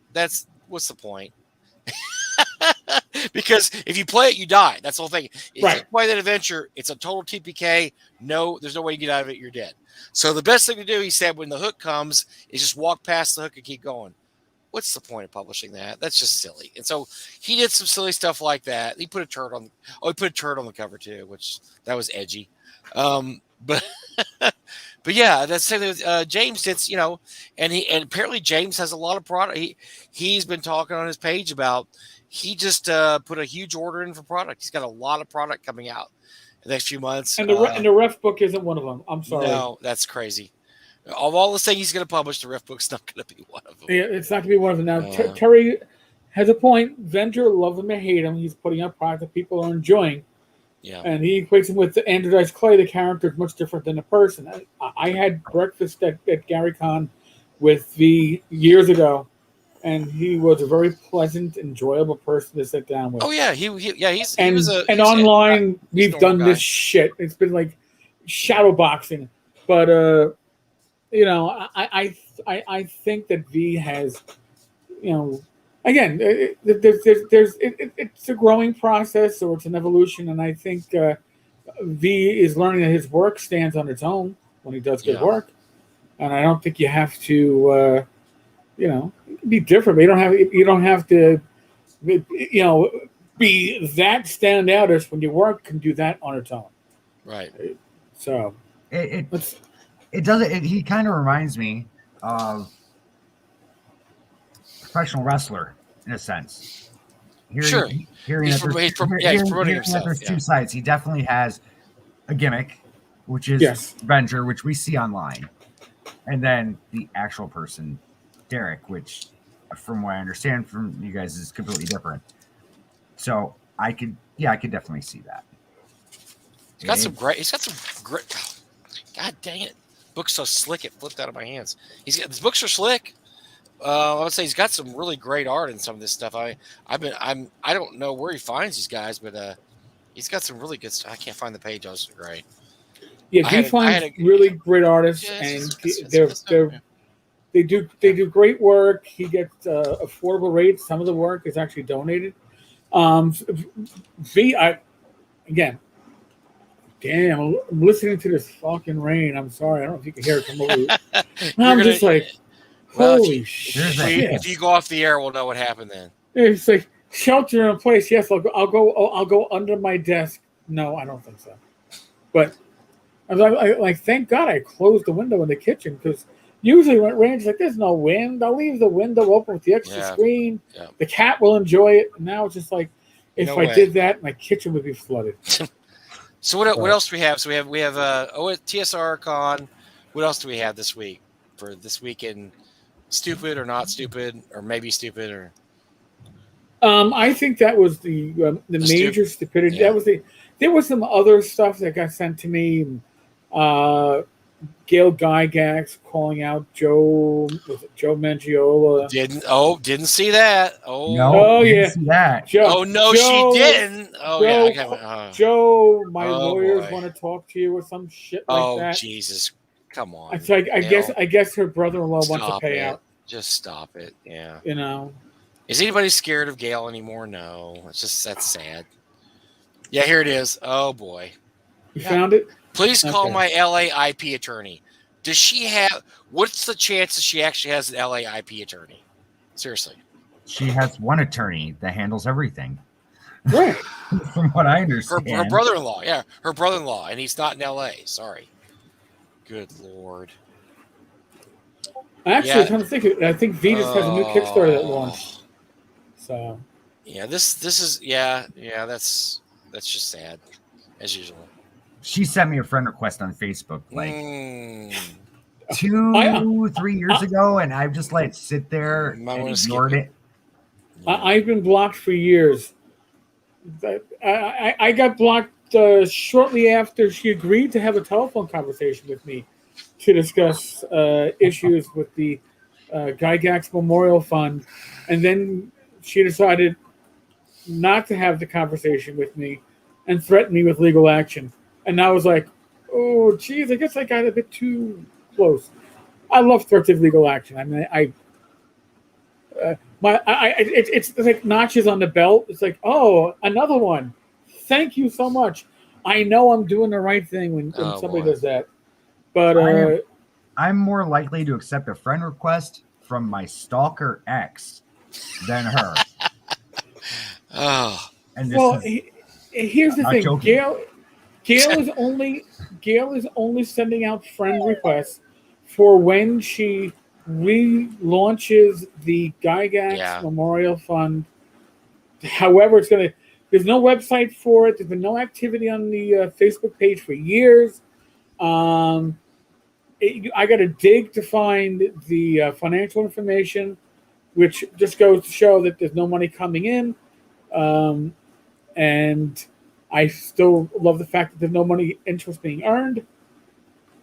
You're sitting on $200,000. You're not earning interest on it, even at a small amount. There's because you're not using it. She's not spending it on the memorial. So, but I gotta go back and I gotta kick that hornet's nest. It's probably overdue. I was trying to be thank you, Matt. kinder in my old age, but you can't always just let things. You can't let it all lie.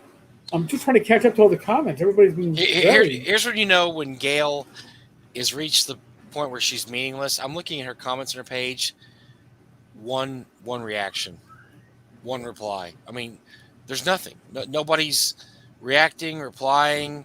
2 thumbs up. That's it. Nobody wants to interact with her anymore. She's not just mean anything anymore. You know, she's past her due date. Well, yeah, Grey Hook Rockline, you don't get interested if it's in a shoebox under the bed. That is true. Now, I don't know. I mean, there's other things that strike me as strange, that if you buy the reprints of the 1E core books, they still say a portion of the proceeds are going to the Gygax Memorial Fund. But Gail is showing like 10. They can't be going to the fund anymore. No, they can't be. It's right. Yeah. So, because if they were, they'd have to be making more than $10 in a single year. I think it was 2019 or 2018. The fund took in $10, which is everything. You know, she's not serious about it when she's not putting the effort in to raise money for it. No, that's a shame. Yeah, it's too bad. I've been saying that since that all. Yeah. Before I even knew any of the Gygaxes, I thought it was a shame. Before I knew any of the stories going on, I thought it was horrible. Do I think that the stuff that she claims to have will ever see the light of day in published form? If she passes away, or I hate to say it, but yeah. Or if the will gets educated, in the favor of the children, which she was filing for so many delays on that. I don't know when I lost track of it back in June. I haven't looked in well over 2 months. I haven't spoken to Luke in months, so I don't know where that's at. Yeah, I was keeping track of it in the Washington State court system. I'm gonna have to refine my links to that because and I've spoken with Luke, and I'm in communication on occasions with other members of the family, and it's just I mean, it's not like there's two wills that are being contested. Gail, as far as I understand, never filed a will either. Yeah. She never filed a will, and the family just figured the legacy property wasn't even worth fighting over. And now the IP, if it doesn't rot on the vine, could be worth something, especially now that we've seen all these Netflix and Amazon Prime TV series. So we'll see. This is very much speculation. Totally. There was a thought in the industry for a while that the reason the producer dropped his lawsuit against her wasn't because he was worried about losing. It was because he thought that she might not have control of the stake for much longer, and there was no point in fighting her. Right. That was my understanding too. Just take that however you want to mean it, but that's what I've heard is that they're just going to wait and see how the dust settles, and then they're going to whoever ends up with control, they'll make a deal with them. And and I think they hope it's Luke and them because they can deal with Luke. Luke and them aren't crazy, and then Luke and them would love to see stuff like that published. So we'll see. Marcelo, I want Legendary Adventure back. So do I. I'll put my vote behind it. Hell, I want Cyborg Commando back. You can't stake that in the ground like a vampire quick enough for me. Oh my God! The most amusing part of that was the use the OGL. Make your own Cyborg Commando. You got the OGL, brother.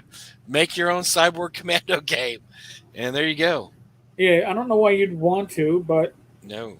Oh God! No. I mean, I remember seeing that advertised in the pages of the Dragon, going, "I gotta get this," and then I got it, and I went, "Oh, why the fuck did I get it?" It was unplayable. It was literally unplayable. There was actually 3 modules for that too, which is crazy. There was 3 adventures published for that, which I've seen, but I've never actually opened. I think when I had them, they were shrink wrapped, so I didn't open them. But yes, they actually published adventures for that too. Wow. So, I don't think I kind of disagree. I don't think that the Greyhawk IP is depreciated. Everyone, I think that there's a market for it, which no one wants to pay Gail. Well, the problem is Gail wants complete control. Nobody wants to deal with her, and that's the problem. Is that nobody's going to deal with her, so it's a moot point for everything. There's not going to be a moral bill because nobody wants to deal with her, and nobody's going to publish anything Greyhawk because nobody wants to deal with her, and none of the stuff that we just mentioned is ever going to come out because nobody wants to deal with her. She has, like it or not, she has a rep in the industry now. The rep is an awful one, and whether it's justified or not, it's there. It's there, and so it's just. It's just a waiting game. It's a waiting game to see what happens, see if anything happens to the will, see how Gail's health goes. I mean, it's just, it's a waiting game. We may not live to see the end of the game. I don't know. Yeah, my biggest fear is that if she loses in the will case and has to turn over, I think she'd rather torch it, personally. I don't think she wants to give any of the kids satisfaction. I don't know. I mean, maybe she's pretty much as unpredictable as she comes. She's a litigious type person. Yes. I don't think she would, just because I don't think she wants to go to jail, and that would be she'd go to jail. I don't think she wants to go spend her last few years in jail. And but she claims that she's ill. She can get out of jail. It's not. Yeah, it's not hard to stay out of jail. Put in again rumors that I have heard, and I'm going to say it's a rumor because my sources are good, but they aren't primary sources. So, back again when there was before the lawsuit over Gail's contract with the Transformers producer, my understanding was that he wanted Luke to be on board Yes. as a producer Or the or same as thing, yeah. showrunner. He wanted some kids. He wanted somebody that actually had the last name Gygax that was a child of Gary. And somebody that would be that he could bring to meetings Right. with him and say, "Hey, Sure. look," and have it. We'll have him on board. A name that you'll have on the tin. And Gail was insistent that none of the children from Gary's first marriage could have anything to do with the project. Again, I cannot say that for definitive proof that this actually happened, but I've heard it from more than one source. I believe the sources I heard it from. And from having dealt with Gail as I have, I could see that because she seems to have an amount of ill will toward those kids. Yeah, she does. So I mean, thankfully, unlike the Gen Con YouTube channel, we do know that all the siblings get along together.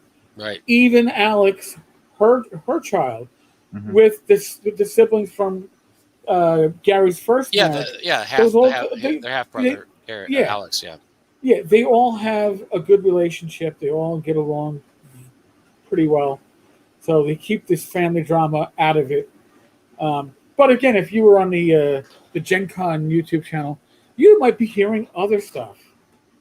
Jesus. This is true, and I know that personally from face-to-face conversations. that is not true. They get along very well. Yeah.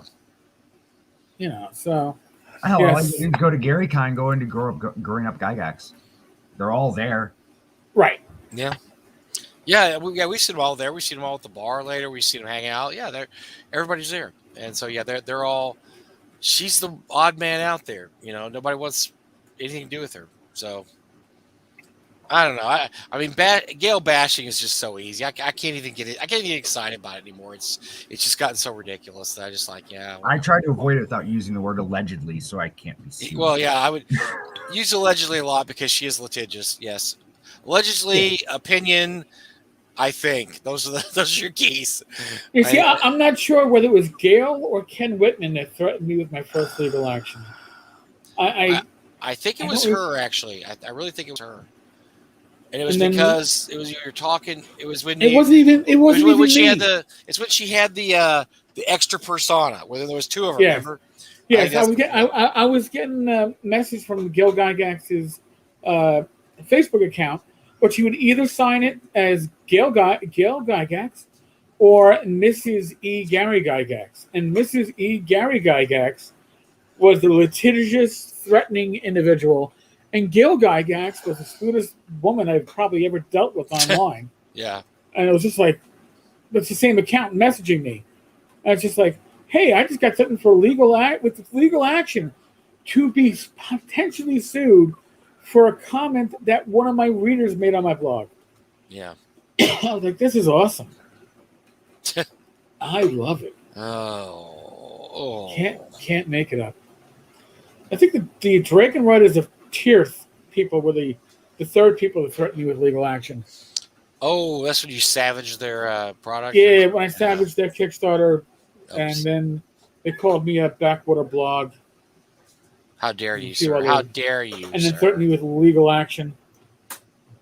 No. It is sad. It's really sad, Cal, because it's every time something like this happens in the hobby, it just, the kids nowadays and the younger people don't get to learn.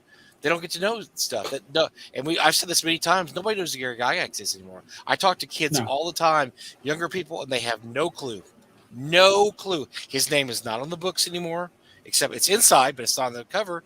And so they don't know who he is, and they have no clue who he is. And a lot of it's because of this kind of stuff like this. It's very sad, and that's why Gary Con's important, because it's a living memorial to Gary Gygax and everything he stood for, and that's what sucks about it being canceled the last 2 years, because without Gary Con, you lose one bit of contact with Gary and his works. Yeah. So we're crossing our fingers they're going to have it this year, and hope so. Tickets went on sale today. They had a few screw ups, but it actually, room reservations. From what I saw online, it looked like it went a lot better than most of the times that I've seen it. Yeah. That's not saying a lot. It was horrible. You have to admit, they've had years in the past when it was been horrific. This was nowhere near that. This is nowhere near that. So the Grand Geneva, I guess, booked solid in 4 minutes is what I've seen. 4 yeah, or 5 minutes. I saw 7, but yeah, it was pretty much like that. I saw some people complain about it. And I jumped into it and said, "Look, guys, we're there to game. There's 13 hotels that come up on Google Maps search. There's 23 when you do a Google search in Lake Geneva. The one issue is just you have to actually drive to the property. Some people don't like to do that. And there is a shuttle, but I don't remember where it leaves from or where it goes to. It goes to the ones that are partnered with Gary Con. I think there's 3 or 4 hotels partnered outside of Grand Geneva. Right. And it goes to those. Yeah. And those are actually pretty nice. Zach and I stayed the night in one of them before our room and the Grand Geneva was ready. I can't remember which one it was in town. It was nice. It was fine. So yeah, the one feature of Gary Con is it's at Grand Geneva. The one bad thing is it's at the Grand Geneva. So because the town has really nothing else except for the several hotels, and it fills up quick. And they're not built for a convention like Gary Con. Eric and I have been numerous times. It's just not built for this kind of convention. You feel it more as a vendor. Yeah. I think if you're working from the vendor side, you can the frustration that you go through getting your table set up or your game table set up. When we had the Rappahannock 3D terrain, you literally want to kill somebody if not yourself. But I think as an attendee, it's less stressful, probably less frustrating. Yeah. There was also a call today online for people saying it's time to move to a bigger place. I'm like, there's nothing else bigger there. No, there's nothing. So if you're going to go to Milwaukee, we talked about that before. Yeah. You go to Milwaukee, and that's about it. Yeah. But then, okay, so people that come to GaryCon every year go and see the sites in Lake Geneva. They go to the Stone for Gary. They go to Kilwins. They go to William Street. They go to Dungeon Hobby Shop. They go to the Horticultural Hall. Yeah. When I was in town, that's right. I've been there a couple times. So that's a half-day round trip of your day from Milwaukee gone. Hour there, hour back, plus seeing all the places. Yeah. You just wasted half of your day at a con going out of town for something. Why? That's not worth it. No. Not at all. I think it's ridiculous. I think the issue is that GaryCon is at that awkward size where it's too big for where it's at, and if you cut back the numbers, you obviously can't cut back the numbers very much because you haven't had a con the last 2 years.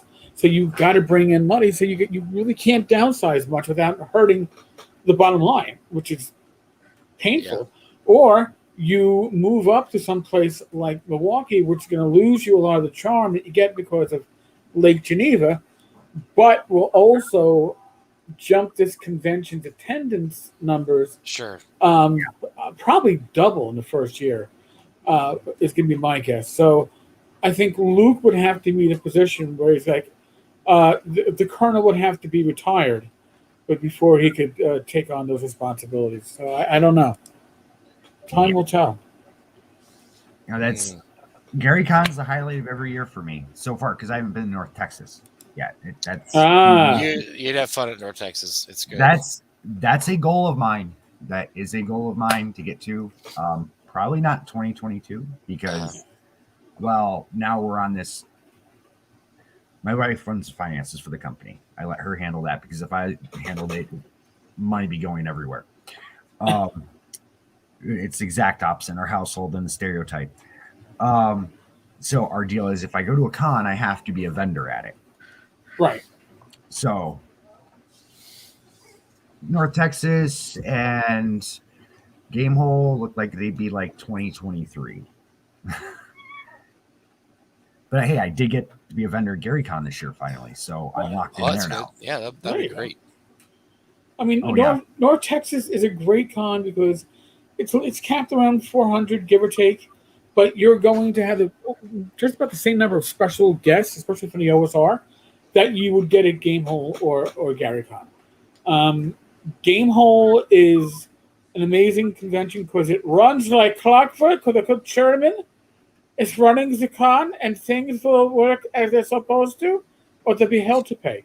Most organized convention I've been to, I'm saying that as an attendee, good stuff. As somebody who's seen it from the vendor side, amazing job. So you can't complain with Alex. I run a con and it's run better than our con, than my con. I'm going to admit that. So it's good stuff. Yeah, it's Bruce, you're 4 hours from North Texas. You haven't made the program yet. For shame. Next year, we're about 14, 15 people away from sponsoring room at North Texas. That's right. We got filling it with booze. Oh, what are we at now? Giving away $500 in drive-through RPG gift certificates on one of our talking crits. Plus an extra 25. Plus that. We're at 986 subscribers. We need 14 more, friends. So we're gonna get there. 14 more. We can do it. I want to do it before ShireCon, damn it. If you haven't clicked the button, please click the button. Please subscribe. Give us a like, thumbs up. That always helps. We're not very good at this because we never ask for this stuff. We don't ever ask for this stuff. We're not good at it. So you gotta take up for us, man. You gotta subscribe and click our up button. Click our Be sure up. I am already. Nice. There you go. I'm fairly certain I am. Well, I think that's about it for this week. Do we have anything else that we? No. Joe Block has said he wants to get a game. He wants to get the game hole in North Texas, which is Joe, good. We'd love to have you. We'd love to. Everybody talks about you coming to North Texas, man. Everybody talks about Joe being in North Texas. We need you there. I would love to come down if I can get a vendor table. Yeah, just get a hold of me on Facebook. Come on. Our vendor tables, all the stuff going on with Doug right now. We're gonna wait till all that's over. For those that don't know, say a prayer for Doug. My condolences on that one. That's horrible news to hear. I appreciate it. He's not doing very well. Obviously, he's probably going to pass away soon. But he lived a good life. He lasted 2 years longer than he's supposed to. So once Doug passes, we're gonna look at some things, and we'll have information. Well, in good time, we'll have information about next year's con. We're not going to look at it for right now. We're gonna wait a while. But yeah, we'll have we'll do vendor tables, all that fun stuff when we get a chance and we get around to setting things up for next year. So. Okay. Yeah. Well, sure. Joe, thank you. Listen, did this run as planned? We never run as planned. No, this is business as usual. No, but this is fun. I could do this every week. I mean, this is kind of fun. Well, honestly, Mike and I, when we started doing this on the podcast side, we were doing this as like every couple of Wednesdays. Whenever we felt like it, we'd do it. And then Mike was like, dude, are you enjoying this? I'm like, yeah, I'm having a blast. He goes, why don't we just do this weekly? I'm like, oh, shit. All right. And then it's like, hey, we could just do this on YouTube. Like, and then I sobered up the next day. I was like, what did I say that night? It's like, we could do this weekly as a regular feature. But, yeah, it is great. And we liken it to literally hanging out at your local pub or bar. And just, we don't come into this with a script or a bunch of questions like, all right, Joe, we're going to ask you the following questions. What is your favorite color? What is the speed of a North African swallow? We don't. Yeah, we didn't want to do the same thing everybody else is doing. African or European swallow. We did not want to do that. I have that number somewhere, actually. We decided not to do what everybody else is doing, which is awesome. Yeah. No, that's fine. That's fine. I mean, honestly, I love this. Like I said, I could do this every week. You guys ever need to fill in? If you guys ever need to fill in, well, let us know. Wednesday nights are free night. When if you do a relaunch, we will love to have you on again, Joseph. Definitely. Oh, definitely, and hopefully this time I don't have internet problems. Yeah, no problem. No problem. Here this morning. You know what? The best compliment we can get, and I'll say that we've gotten it from a good portion of our guests, is that I had so much fun. I want to come back. Oh yeah, and that is spot on. That tells Mike and I that we're doing something right, and all these assholes that watch us live. I mean, obviously we're doing something right because they keep coming back, right, to watch us. Mm-hmm. So just you got to tell more of your friends so we can get up to 1,000. And yes, we do have plans when we can monetize, and it's not putting money in my pocket or Mike's pocket. It's going to be put to good use. But we're going to work on that. Details more when we get there. Folks, we really didn't touch on it, but we are still in the midst of the world of COVID. Listen, Use your common sense. Nobody here is a medical professional. I'm not going to give medical advice. Ignore the fucking talking heads on TV, online. Talking heads don't mean shit. Talk to a medical professional whose advice that you trust. The person that you put your life into, and I have a few, there you go. Talk to them. Get their advice. Protect yourself, your friends, your family, your loved ones. Yep. Be safe. Be well. God bless. Roll those dice. Mike and I will be back again tomorrow. God willing, Glenn Hellstrom will be back on Friday. Yay. We're going to see how his move went. Yay, Glenn. And Saturday, Rach and I for Gamers Health. So, all right, folks. Later, folks.